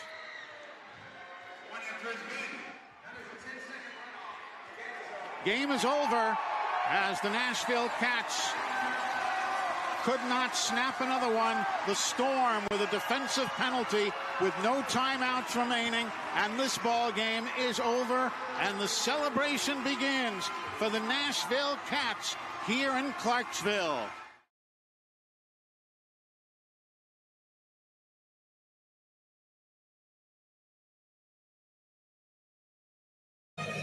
Welcome back to the Arena Crown pregame show here at the MVP Arena. We have an hour and 20 minutes left to kick off, so if you're hearing this and you can get down here, come down and watch, man. It's going to be a hell of a matchup. That was the highlights of the semifinals between Nashville and Salina. As you see, Nashville winning 48-43 in a heck of a game, or Southwest Kansas, excuse me, in a heck of a game. And now we have, to my left, I have Chris Ipperly, who is the other co-host of the Nest podcast. At the end, Adam Snow is back from the world of football. And in the middle, we have Denise Secor, who is the one of the leaders of the Albany Firebirds Flock Support, which is the booster club, fan club here in Albany. Denise, let's talk about how this all got started and how you guys do, with flock support. I just really had this idea that we wanted to make sure that the team knows that we're happy that they're here. I use this line kind of a lot. I'm not an owner, so I can't pay their salary. I'm not a coach, and I can't help them on the field. But I can make sure how much they know we're genuinely happy that we're here, and we want them to stay. And come back. Exactly. Come back every year, please. And so we started this Adopt a Player program where we have every player get adopted each week, and it's a goodie bag full of love. It's got dude wipes, it's got candy, it's got Gatorade and deodorant, whatever they kind of need for the week. Our hope was that maybe by this season it would be really popular. Absolutely blown away by the third round, the first season we did it. We had a completely full roster of fans waiting to do this for the guys. Just unbelievable. Our Flock Nation is like nothing in the country. And it's great because, these are guys that are all coming from all over the country. They're not, it's not just guys from up here. It's guys from down south and out west and all that. So it's guys that, maybe they're away from their families for 2, 3, 4 months at a time, getting a little taste of home because, hey, somebody's out there looking out for me, for whatever, whether it's food or toiletries or whatever. And you guys help provide that with the Adopt a Player. Exactly it. They're staying at a beautiful hotel, but it's still not the same as home. And hotels are wonderful. They're so comfortable, except there's no blueberry muffins in a hotel, right? Except we can help them out with that. So it has been an absolute labor of love for sure, but just so fun and so incredibly rewarding. I've never met a group of guys who's more grateful than this. You know what's really what stands out to me is like Adam said, everybody's from somewhere else, but the goal, the organization obviously wants to make a good impact on the player. That they always have the players, best interest in mind first. But it's a whole nother thing leaving here knowing that Albany is home, even if they never come back. That's right. Like that is humongous. Like, heart is where the home is, and I think you guys put so much heart in it. Albany will be home for a lot of these guys for a very long time. And so maybe they'll come back. That's right. You hear, like, I've only been in Albany a couple of days, and all I hear is flock you, how great you guys are, what the great work you guys do, and what other teams and fan bases could learn from you guys for the cool stuff you guys have been doing for your team. And so that's our goal. We really would love for every single team to be doing this because we know how much the players love it. But you know who else really loves it? The fans. Yeah. The fans go crazy. I have a waiting list every week. I had someone who wanted to talk to my supervisor because she was placed on the waiting list because I didn't have another player to give her. Wow. So it's hugely popular for the fans and the players. It's just win-win. So, last question, let's let you get out of here. Who is your supervisor? Can it be you? No, I'm not trying to somebody. No, not a chance. So, Denise, we want to thank you for coming on. Hopefully, you'll enjoy the game here in a little bit over an hour and a half, and we'll see you right out there. Go Birds! All right. Thank you, guys. What drew you to the indoor game after your coaching career was over? Basically, the best way to answer that is, as coaches, in essence, you help people. You help teams, you help programs, you help organizations, you help players develop their strengths. You're helping everybody. Well, when I got out, I still had the mindset best to help. And I have a lot of experience in a lot of different areas, and I love the game. I love the game is for the fans and for the players, but not to overlook them. But when it's all said and done, you're bringing something that's really cool to a fan base, and especially the fan base that they're so loyal to the indoor game. I watched the indoor game from afar in Nashville while the Kats back in the 90s and 2000s were doing their thing, but really never had a chance to pay close attention to it. Yeah, you're kind of busy. Really busy, to say the least, but I have not been busy. And if I am, it's because I'm busy myself with this. This is really, really fun. You brought up the Michigan Panthers. That's 11-man spring football. Right. Okay, there's a huge difference. And, the indoor, I still find myself going, wait, they're missing 3 guys, Wait, they don't have enough players on the field. Yeah, what's going on over there? But still, it is, there's nothing like it. And, I credit Steve Titus, who you get to visit with him here in a moment. But Welcome back to the Arena Crown 2025 pregame show. We are getting ready for Albany Firebirds versus the Nashville Kats at 1 o'clock here at the MVP Arena. Game time in about an hour and 15. And with us now is the commissioner of AF1, the inimitable Jeff Fisher. Commissioner Fisher, how are we doing today? What do you think of this atmosphere today? I can't remember a day in recent where I've been any better than I am today. This is really cool. You guys are having a blast here and looking all over the place. This place is pretty impressive. I've been in here 2 or 3 times since the start of last season, and you go back to Nashville or go back, and people are saying, "What's it like up there?" I said, "Well, this is what it should be like in the indoor football world and the arena world. The 50-yard game, the fan base and the tradition up here is unmatched, and we've been saying that over and over. So, as we got into the season, people were kind of wondering, how this thing was going to unfold. Nobody had any doubt about, where Albany was going to end up, because of the way they were built and the way they're run and everything. But the question was who's going to be able to come up here and match up with them. And I couldn't imagine a better matchup, for AF1 than having these 2 teams square off here today. So. Great venue, great atmosphere. People are pouring in from all over, and you got VIP parties. You got all kinds of stuff going on here, just the way it should be. So yesterday at Media Day, you gave us an exclusive that 2 new teams are going to be joining AF1 for 2026, a team from Michigan and a team from Ohio. We heard that both of their ownership groups is here today to kind of watch this game and watch to see how things are done. You just talk about being able to have a league and successful that you can have a couple more teams come in for next season. Yeah, I appreciate the opportunity to speak on it. As the league, as the season moves on week after week after week, the assumption is, we're caught up in what we're doing, and reality is that we're building for the future. So we were pleased to announce that we're in the middle of the process. We've got solid ownership groups in both of the states.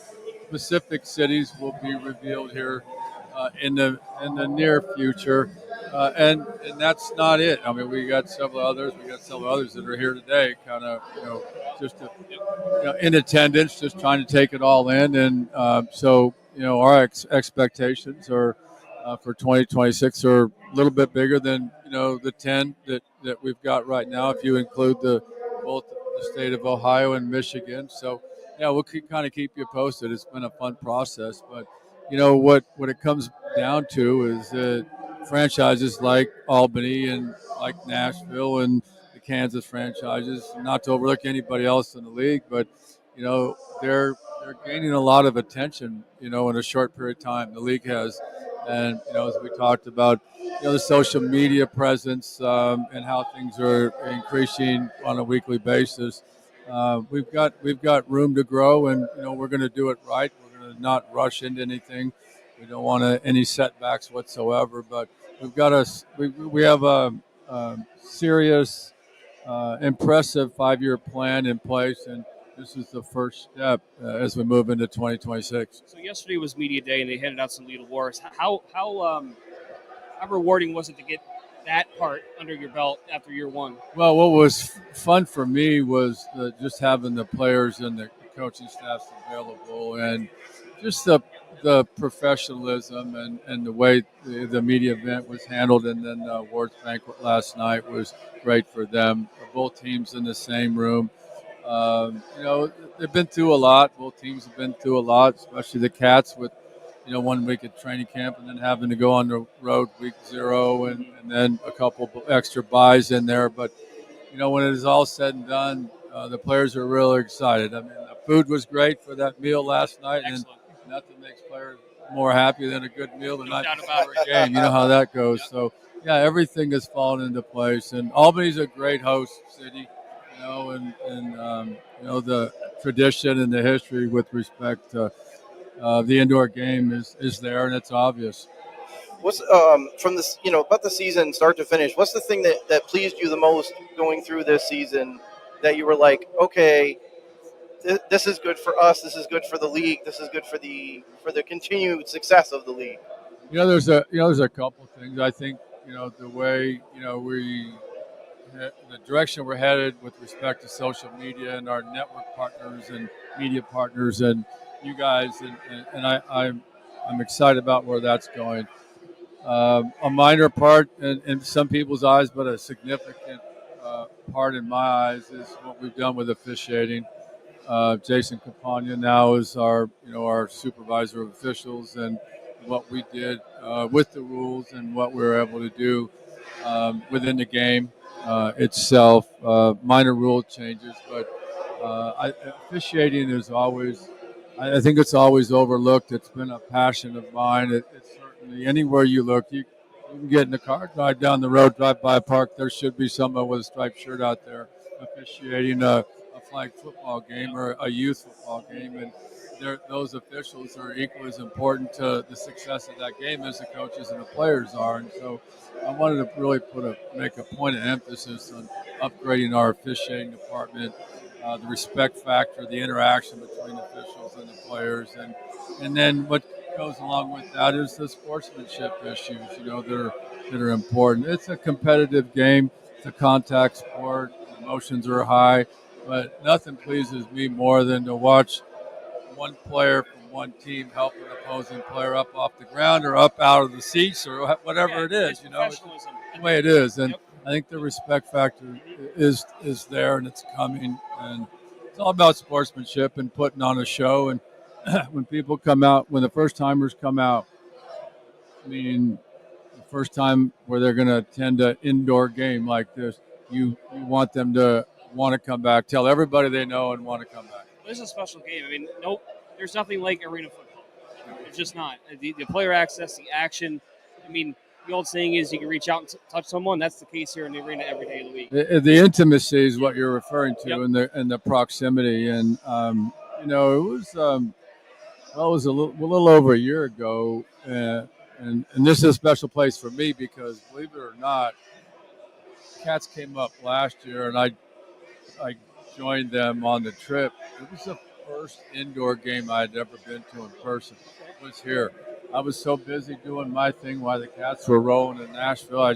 We just didn't have time. But I'll never forget my first experience. And between that date and currently today, I've had many of my friends, fishing buddies, hunting buddies, come to games and for the first time, and they still talk about it. They just absolutely love it. So. Yeah, it is. It's unique. It's really cool game. It's a fast game. To put it in perspective, for the listeners that aren't familiar with it, everybody, college football, NFL, everything, everybody's got a 2-minute warning. Well, our indoor world, we have a 1-minute break. Same thing for the end of the second quarter and the end of the game. Well, a couple weeks ago, inside of a 1-minute break, there were 23 points scored. And that just doesn't happen in a normal football world. And so, as the scoring goes through the game and might be a discrepancy here and there, you can come from 20 points behind and take a 10-point lead in a dang heartbeat. And that's the exciting part about this game. Yeah. I wanted to ask, so you guys have had John Gruden and Michael Waltrip come on as part owners for the Cats. What does it mean to have some guys, like that, where they can promote this game in different arenas? Michael Waltrip, being a part of the NASCAR, TV broadcast and things like that, can talk about the Arena League. Just talk about having guys like that to put more eyes on the product as you go forward. That's exactly the reason for the interest there. And I just want to point out that even though Coach Gruden has become a part of a minority ownership group in Nashville, we expect his name as well as Michael Waltrip to be reflected at a league level. Everything we're doing is about, each team is only going to be as good as your league. And so, even though we're drawing attention to the Cats with, both of these new relationships, more importantly, we want to draw attention to AF1. And so we're going to continue to do that. There's a lot of people interested in creating a relationship or being associated with what we got going. And so we'll continue that as we push into 26. Excellent. Well, Coach, thank you for taking the time. We're looking forward to the game here in about an hour about an hour, actually. Well, I appreciate the opportunity. I'm looking forward to a great game. I hope it comes down to the very last play. I think it will. All right. Thank you, guys. Coach Fisher, we thank you.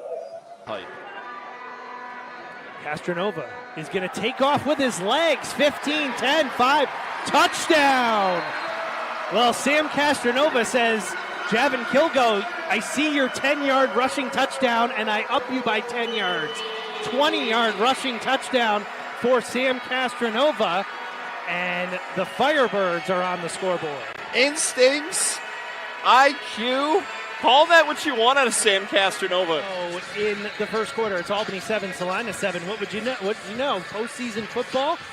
And both quarterbacks who are known for doing it with their arms, they're doing it with their legs here early, guys. Takes off, doesn't get touched for about 20. Are up front, one off of the line for the Liberty.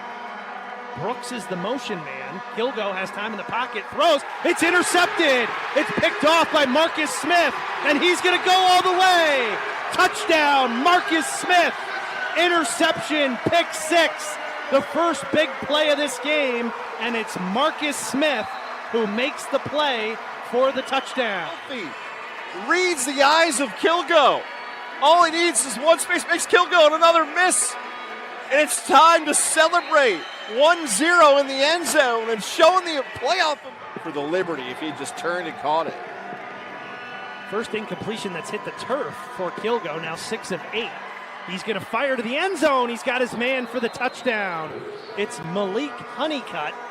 And Honeycutt, who head coach Heron O'Neill said is quick as a hiccup.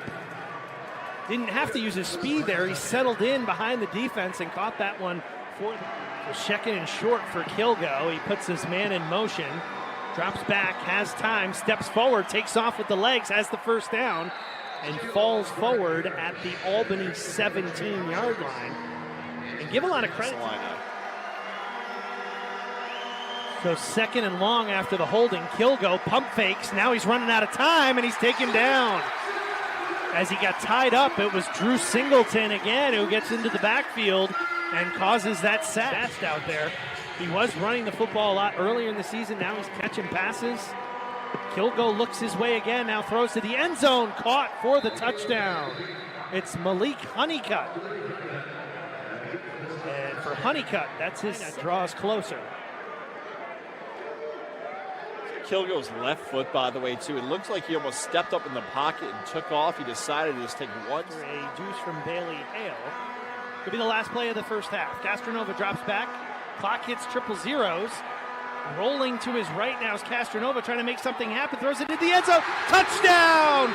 Dwayne Brown for the touchdown. Castronova to Brown. 2 + 3 = 6 for the fight. Scott, again, the motion man. They throw it short for Brown. Brown makes a move at the 5 and into the end zone for the touchdown. 2 + 3 = 6 for the Firebirds. A flip from Brown after the score. Albany extends their lead. And wait till you see what Castronova. All the receivers to the near side for Kilgo. He's going to throw it, and it is intercepted.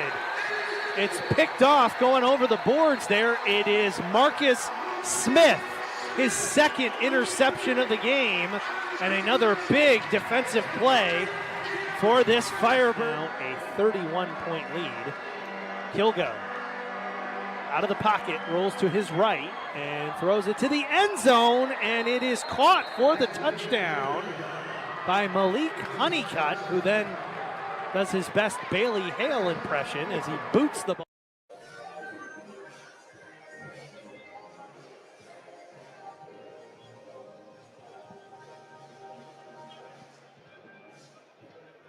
Welcome back to the Arena Crown pregame show.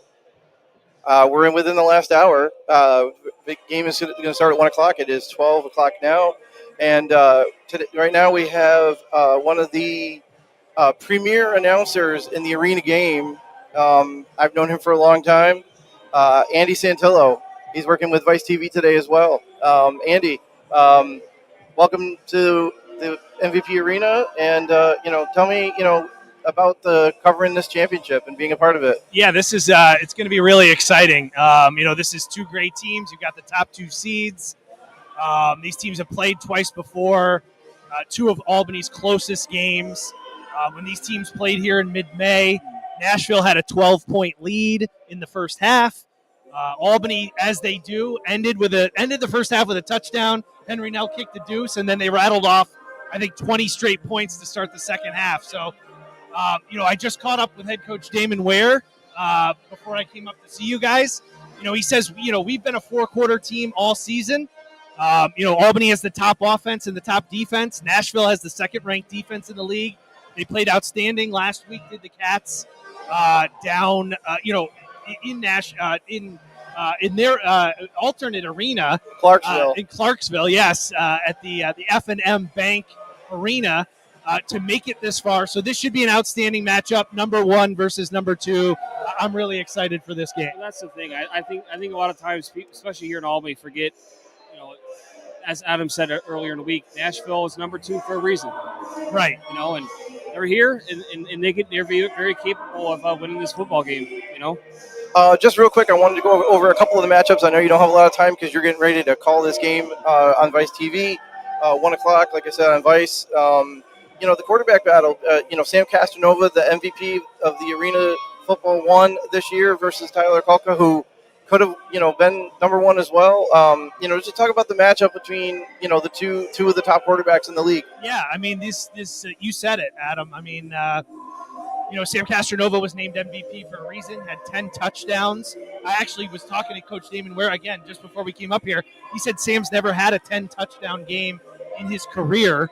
So that was the first last week, 8 passing, 2 running. It speaks for itself. Right? I mean, he puts up numbers, 48 passing touchdowns in the regular season.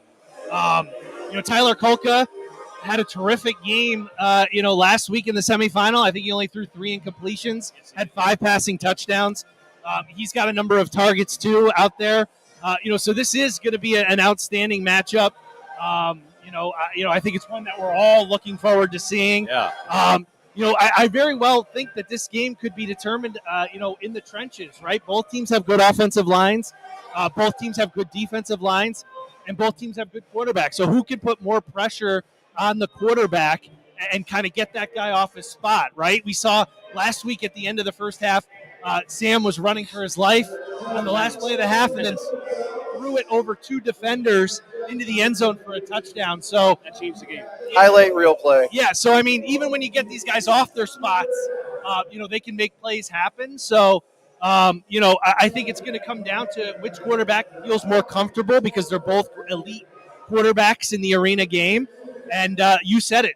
These who plays better could very well determine who wins this game.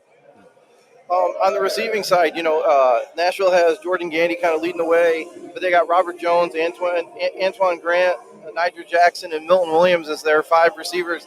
And Albany obviously, has Dwayne Brown, Isaiah Scott, Darian Townsend, Markel Wade. It's going to be really hard for defenses to we might end up with a 70-60 game here or something like that today. Yeah, those kind of offenses. There's a lot of big targets. You mentioned a lot of them. The only thing I'll add to that is Nigel Jackson did not play in either of the first 2 games when these 2 teams played during the regular season. He had 2 touchdowns last week in the semifinal.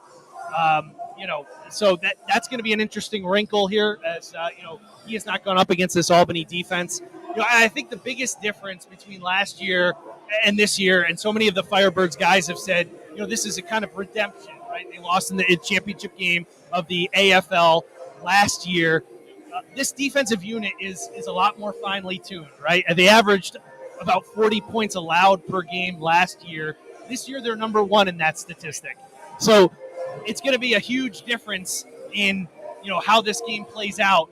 The Albany defense tends to get better as the game goes on, which is not necessarily something you see from a defensive unit. During the regular season, they only allowed 11 points per game after halftime. So Nashville's going to have to play 4 quarters here. I mean, we've seen it in the 2 matchups that the teams have played this year.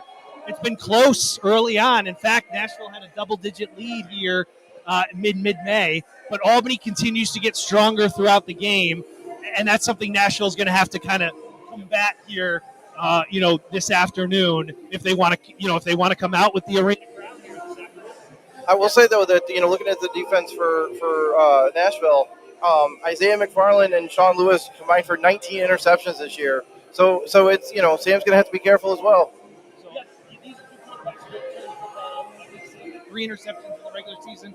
Tyler had 2 interceptions in the regular season. The interesting thing is, you mentioned it, there's a lot of interceptions on this Nashville defense. They had 26 in the regular season, but 0 last week. Kenny Veal had one guy to go in and out of his hands, and he's somebody Albany fans know very well. But the Firebirds had two interceptions. One went for a touchdown. Yep. So, again, the top 2 statistically, the top 2 defenses in the league.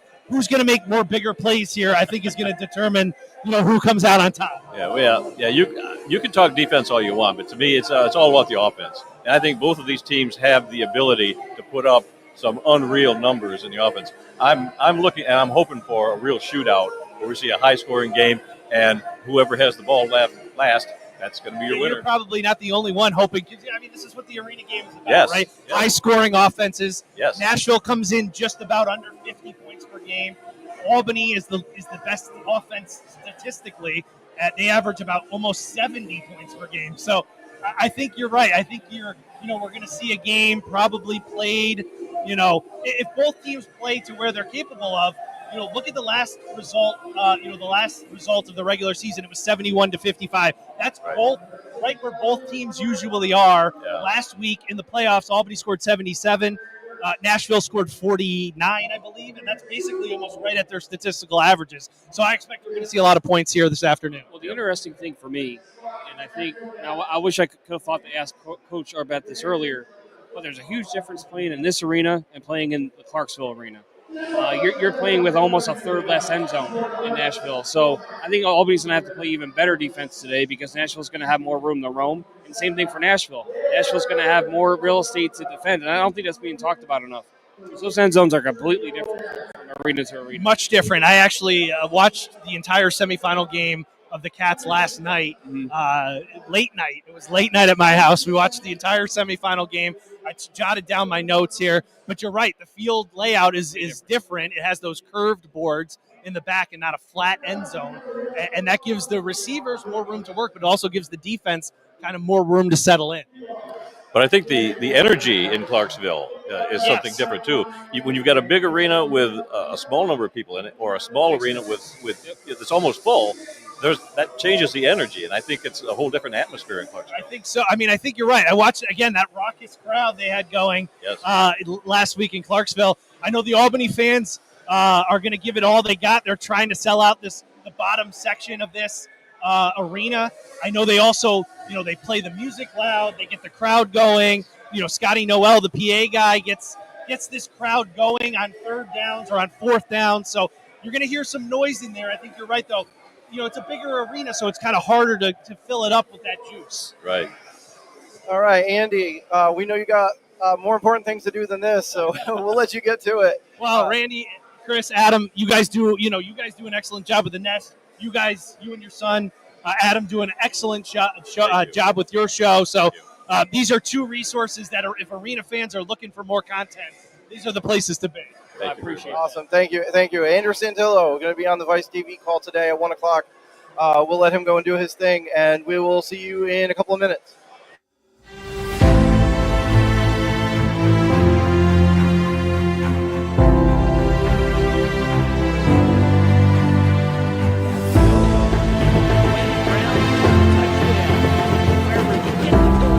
For Nashville, and no doubt the Storm will try a 2-point conversion here. Well, that fourth down play was huge to get into this position.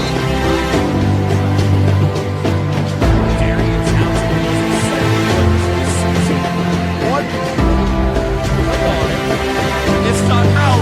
Great camera work there. Good replay for production. Wow. Very athletic play there from Flanagan. He went up and got that one.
got extra points, or are they going to go for two?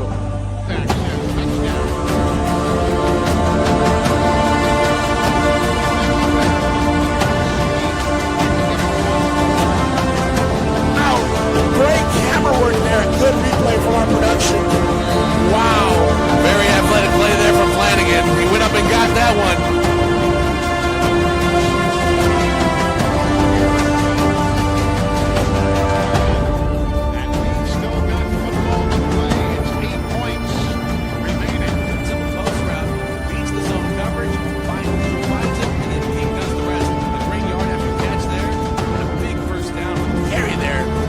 Let's take another look. Hansen, a little pitch, runs, tries to hurdle the man, but gets upended right there.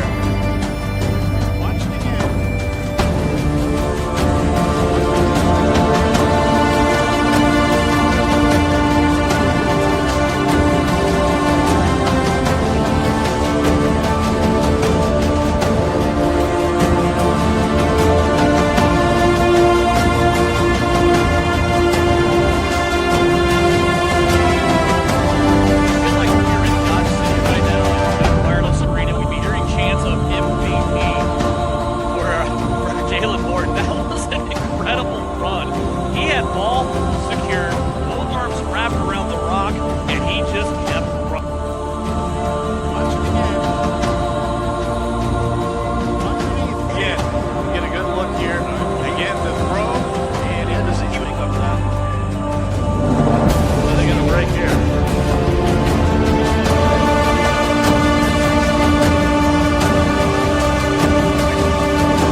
Welcome back to the Arena Crown pregame show. Arena Crown 2025 coming up here in about 45 minutes. Albany Firebirds versus the Nashville Kats for the inaugural Arena Football One Crown. Bringing back some of our compadres here to my left, Scott Burke from the AF1 Fan Zone. Scott, talk about your podcast and what you guys talk about, and how you got started, and then what you guys talk about on your podcast. So we've got a weekly podcast. Myself and Tim Capper, just long time fans of this game.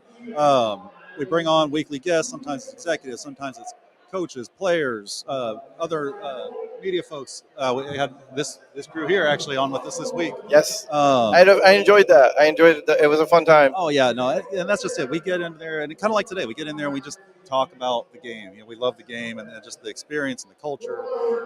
Even the business aspect. Because if you're watching us, you care about all aspects of the game. You're not just in here to say, okay, what play did they run in the fourth quarter with 2 minutes left. It is more of the culture of arena football that we try to bring out there, because when it comes down to it, that's the relationships that get you involved in this sport, is when you get to know these players and owners and coaches.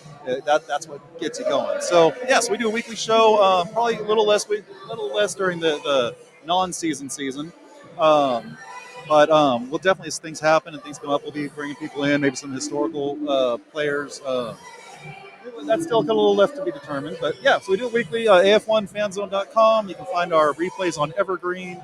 We go live on Facebook, Twitch, YouTube, pretty much anywhere. Like I said, check out our website, find us on Evergreen, and if you can, join us live. We like interacting with fans. More people that come in and ask questions to whoever our guests are, or even just us. We like having that kind of interaction. So definitely want to encourage everybody to come. Excellent. And also, real quick, I want to put in one more plug too. Is if you guys are interested in getting involved in doing things like this, reach out to myself, AFL/Gmail.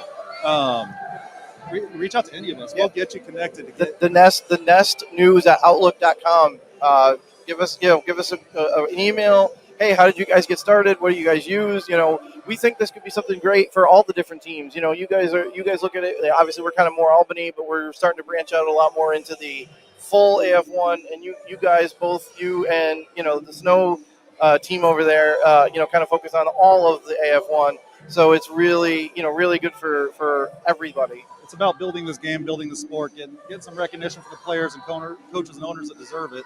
And the more people we have doing it, it's going to be that much better if we get that many more people involved. You hear in the background, we have Taylor Swift playing in the background. The indoor block party is happening in here in the atrium at the MVP Arena.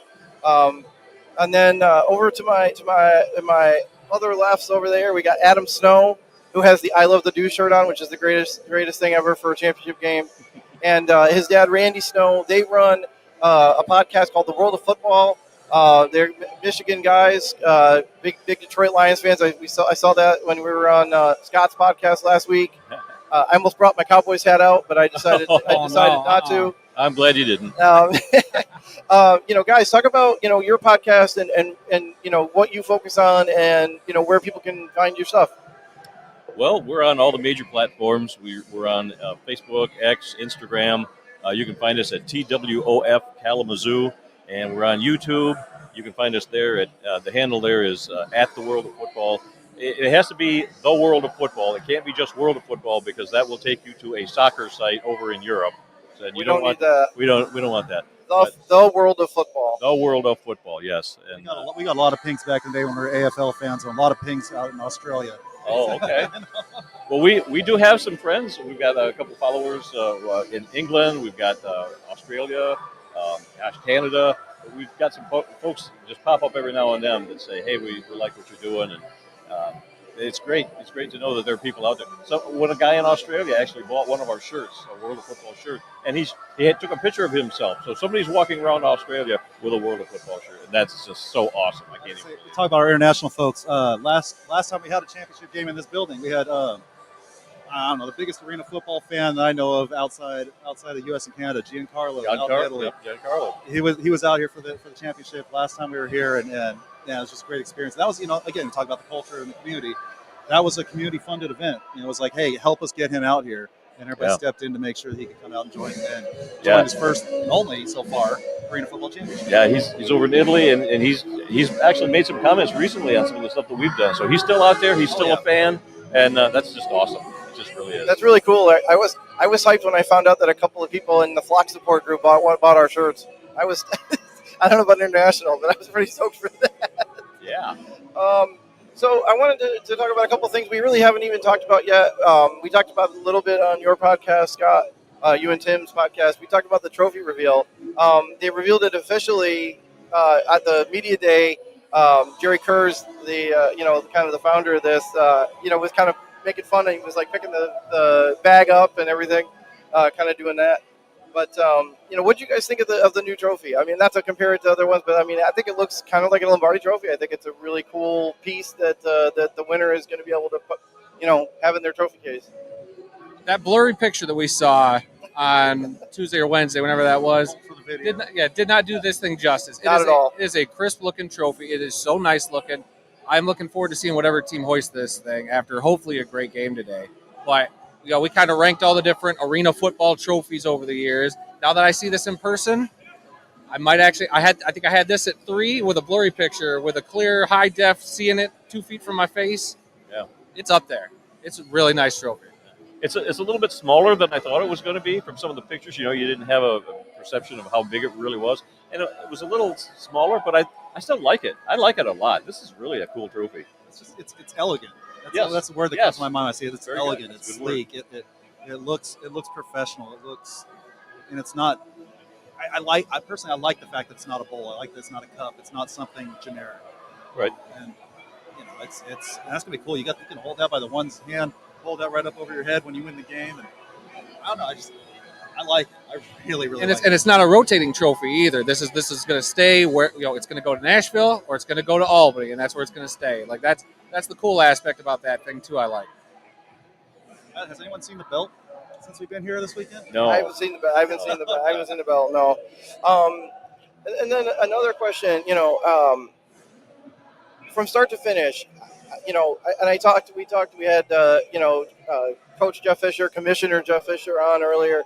And I asked him, from the start of the season to now, how do you think the season has gone? I mean, we had some hiccups there and early in the year and trying to figure out what Orlando was going to do and this and that. We ended with 8 and we finished with 8, and we've got 8 strong teams, and then obviously we talked about the expansion, which we can talk about a couple minutes as well. How do you think the season has gone overall for this league and this new endeavor? Apply a grade to it. What do you want to do? Apply a grade. You can apply a grade or talk about it. It's totally up to you. I'm prepared. If you want to give it a grade, if you want to give it a number system, sure. I am prepared for either. Sure, we'll give it a grade. Go ahead. I'll let you, Scott, you can start first. All right. I'm going to go with a B. Okay. It's not perfect. Definitely was far, far, far from perfect.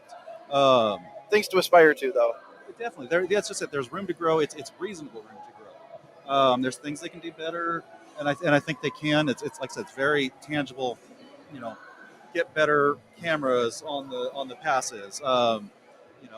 Don't have teams drop their roster mid-season. These are things that we can easily fix. Sure. So as I say, it's a B. It was a good season. We the main goal again is to start and end with the same number of teams, and we did.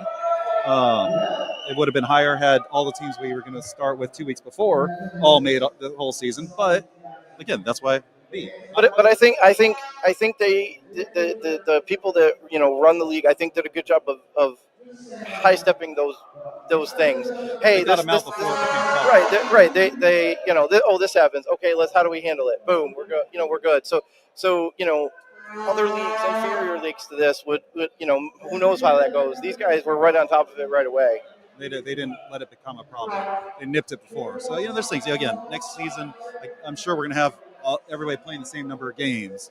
We're going to have just a lot more stability, and I think that's where that grade definitely goes up. It's not that they did anything wrong. There's a few hiccups. It's a solid B, not great. New thing. Adam, what do you think? I'll go just a slight bit higher, probably a B plus. Okay. Like you said, room to grow. That's been my big thing watching this league all year has been improvement and where things are going. This league is in capable hands, and I think that's something that can't be stressed enough. I think that there's a lot of skepticism, and I think that is warranted. I get it. But I think we're now at the point that, hey, they have done the full season with their 8 teams. Yes, we had the problems prior to week 0. Like you said, they dealt with it. They have moved on from that, and here we are at a championship game, having had 8 teams. We played playoff games. We are here in MVP Arena with a trophy that's going to go to some team at the end of this day. So I think we have the right people in the front office of the league in place. I think all the people we've met through Media Day the last, yesterday and some people today, people care. There are guys in these front offices for teams, for this league, that want this product to succeed and move forward. Even though some guys, their team's not in the game today, that's what they want. Regardless, they want a good game, and they want a good product, and they want to bring something special to the fans, and I think this is the right group of people to do that. It's going to be a great celebration. Great celebration way to cap off the season. As anything, well, we went to the Grey Cup in Canada last year, and that was, you saw all the fans. There were 2 teams in the game. All 9 teams were represented up there in Canada. And it was a celebration. It was like a big festival where everybody loved everybody and just respected the game. And that's what I think this could become going into the future. There could be 8 teams this year, 10 teams next year, all your fans showing up to one place to just celebrate this great game of arena football. Because yes, there's other indoor leagues out there, but this is the only one that's got the nets, everybody. This is the one where those nets play a factor, and that's what makes arena football. That's what we love. It distinguishes it from the IFL or any of the other indoor leagues. It does, because we hear indoor, we hear arena, those terminology thrown around.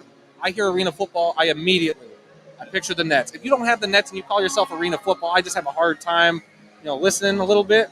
I get what you're saying. I know maybe that's just a little more inside football, because of what we cover and what we talk about. But it's just, this is special. This atmosphere has been electric. This has been so fun. I do want to get to Randy's grade, but you mentioned something about all the how much people care. It triggered my favorite Arena Bowl memory. I've been to every arena football championship since 2006.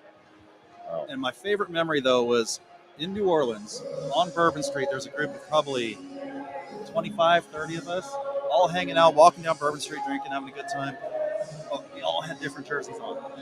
Almost the entire league was represented in this one group that was just hanging out. And it was that same thing you were just talking about, that culture, that what I was talking about as well, that culture, that environment, that it's unlike anything you get anywhere else, for sure. Yeah, well, that's the same with the CFL. I mean, every team was represented, and they all wore their team colors.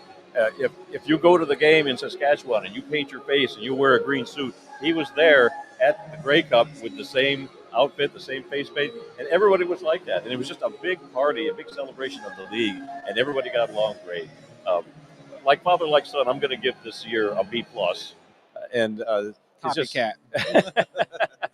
well, you just got to Stop pick copying before my I did. notes. I had these for a reason. But Stop no, it's looking at them. it's been a good season. There's room for improvement, and but it has been a lot of fun. We've watched some really, really good games, some not so good games, but for the most part, it's been a lot of fun watching the AF1 this season. So I'll go last. I think I'm right along with you guys, like right in that B+ range. Also make me look like the bad guy. No, but I think you guys, every one of you guys, and I'll just end up repeating stuff, so I won't get it fully going. But I think there are things to improve, and I think they've got the right people in place to make those improvements, to make this league as good as it can be and as successful as it can be, while improving it and expanding it. And I think that a lot of credit goes to Jeff Fisher, the commissioner, and all his people around, and all the people through AF1. Gary Compton with the player personnel was a big thing. We talked to him early. Having that player personnel guy was very big. How Adam Pelletier and those guys do the media and really promote the game. I think all that stuff is really up there, and I'm excited to see where this league goes and how we do from next year. And something big that I want to bring up, that your co-host Tim Capper, I want to give him a shout out because he always talks about how big of a deal it was for this first-year league to get a national TV contract. Yes. Vice TV, from everything we've heard, all the metrics, what have you, have been stellar for this league. Well, that was my next question, so thank you for the segue. I appreciate it. You're welcome. No, go ahead. No, go ahead. Vice TV's been huge. Obviously, they're doing the game today, 1 o'clock. Vice TV, they've done a great job. They've been able to. One of the cool things they've done throughout the season, they've been rotating different guys from different areas. Giving different guys shots at talking the games, broadcasting the games. So they've done a lot of cool, interesting things. I'm sure there's a lot of places a relationship with Vice TV could take this league going forward. And it's just, you got some of these other leagues, and I don't want to throw shade because I love all forms of football. Obviously, we're the world of football. We talk and love about it all. But, there's leagues behind a paywall, and there's, leagues that, have problems keeping their YouTube channel up. But the fact that this first-year league was able to get a national TV contract is stellar for a first year. Like, that's usually unheard of. And to have not only a TV contract, but a streaming contract. That too. So it wasn't just, you can see, the game of the week kind of a thing. No, you can see every single game for every single team, whenever, when it's happening, and then you can replay it. I got to give amazing props to Evergreen, especially, to get that to happen. And that's not hard. That's hard to do with a first year thing. And they've done it beautifully. Yeah, you miss a game. Like, Evergreen's been a great partner for them too. I feel like you miss a game. Like, we're all football people. We travel for a lot of different stuff. Sometimes you can't be there right then and there when the game happens. But it's nice to have a hub where also fans can put up your guys' shows are up there, and you could go there and be like, all right, I missed the Albany game last night. Let me just pop on Evergreen now. I'll catch the game, and it's like you're watching it live. It's great. They do a great product, and they only had a couple of streaming hiccups, I think, all year, and that's also huge. Yeah, only a couple. Yeah, very, very few technical. Very few technically. Otherwise, they have been absolutely stellar in terms of streaming and getting their games out to the fans who really are craving this game, and hopefully it just grows from there. So you guys, you mentioned traveling, and I'm still catching up because I've been trying 36 hours to get out here. I was gonna say he keeps complaining about the 14-hour drive we had. I told him no. Because I did all the driving. That's why. I'll do it. No, it took me 36 hours to get out here, so I'm still a little bit out of loop. Who is calling the game tonight? Have we heard? I don't know. I know Andrew Santillo is part of the Vice crew, so I don't know if he's the main broadcaster. If it's the Albany crew, it would be Andy and Tom Goslowski. Goz would be the analyst. I don't know.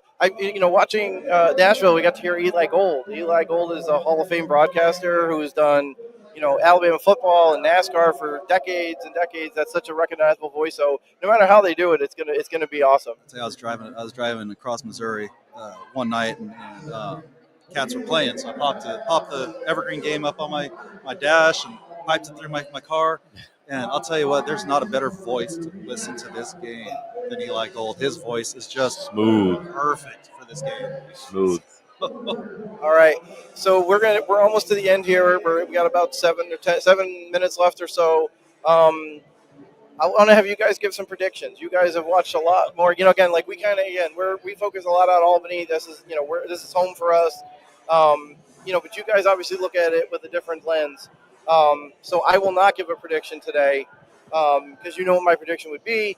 But I'll start. We'll start the other way. I'll start with Randy. Randy, how do you think this game is going to go today? Give me a little bit of a preview and then your prediction at the end. Well, I think it's going to be whoever starts hot. If one of the two teams jumps out to a 15, 20-point lead, something like that, they're going to have an advantage. But the team that gets behind is going to really have to struggle to come back. Both teams are capable of doing that, but I just think it's important for one of these two teams to jump out to a fast start. On paper, you would say, Albany 11-0. They're the favorites. They probably should win. And the Cats' record, I think, is 7-4.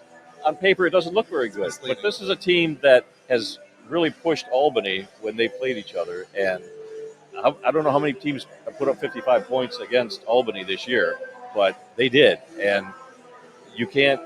I think it's them and Salina. We're the only two. And it took Salina to overtime.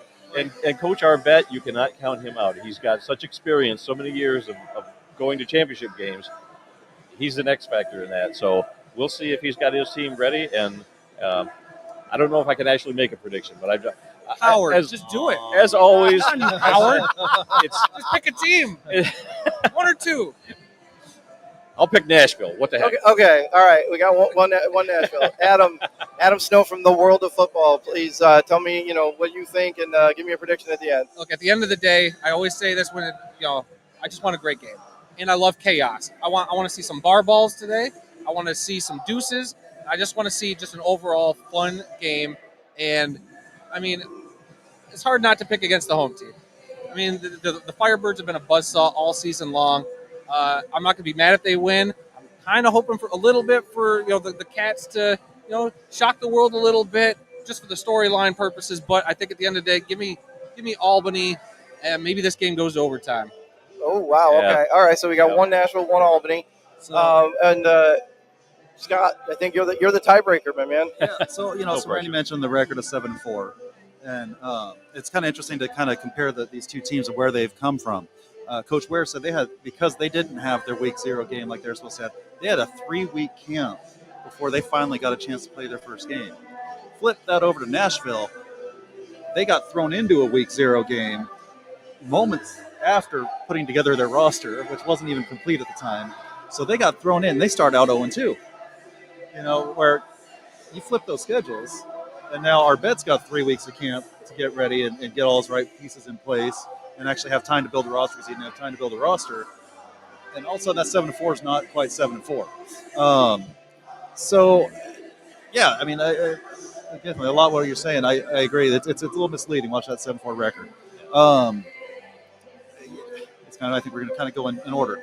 As much as I like Nashville, as much as I like all they're doing, and you can never, ever count out Coach Arbette and the experience he brings. Albany's just a tough nut to crack. I could actually see this being 14-plus on Albany's side. Now, again, if Nashville wins, I'm not shocked, at all. It's well within their capabilities to win this game. But like I said, that Albany is a tough nut to crack. So. All right, so we got 2 Albanys and 1 Nashville. We will see here in the next 20 minutes when we get started, 1 o'clock kickoff here at the MVP Arena. We'll find out who gets the job done to win the inaugural Arena Crown 2025. I just want to, thank you guys for being here and being a part of the stream, driving all the way from the wilds of this country. Michigan and Missouri. I had a 45-minute drive to get here, but I won't say nothing about it. But Scott Burke, with AF1 Fan Zone, guys, check out their podcast. Him and Tim Capper do an amazing podcast. Please check them out. AF1 Fan Zone, Facebook, Instagram. Check out all the different places. can also catch the Nest on our website. And the Nest too. Yep, and they're also on Evergreen, as are we. We're the Nest, Albany Firebirds News and Notes. We've been doing this since October, and it's been a hell of a ride. And it's not over after today. We got some great ideas coming. So keep an eye on our socials at the Nest, Instagram, Facebook, etc. We got some great ideas coming up. There may even be a cooking show in the works. So we'll talk about that later on. We're not gonna reveal all that yet, but and then Adam and Randy Snow with The World of Football. Their podcast is great as well. Great guests. We were on that podcast together, Scott's podcast together. And really looking at all different types of football, all different places and leagues and everything. So it's a really really good place to get your info. So go to their, again, is it at The World of Football and all the different places? Give it one more plug. At TWOF Kalamazoo on most of the socials. You can find us if you just search The World of Football or add that word Kalamazoo in there. You'll probably end up finding us. Look for the. Oh, we don't have the logo on. It's on the front there, the little globe. All right. Football. Look for us. There we go. TWOF, The World of Football, Kalamazoo for Michigan. Our Michigan guys here. I'm a Syracuse guy. What can I say? Also wanted to thank all the fans and all the support. We had 531 or more than 500 people watching us at one point or another during this 3-hour pregame show. Wow. We're super thrilled. That's the most I've ever seen. We really appreciate all the support that you guys give. The fans have been watching us go up the stairs and up the escalator as well. I want to, thank the arena, AF1, Adam Pelletier, like I said, helping us put this together today. Jeff Fisher, the commissioner, coming on, and we've, had interviews with him and discussions with him in the past as well.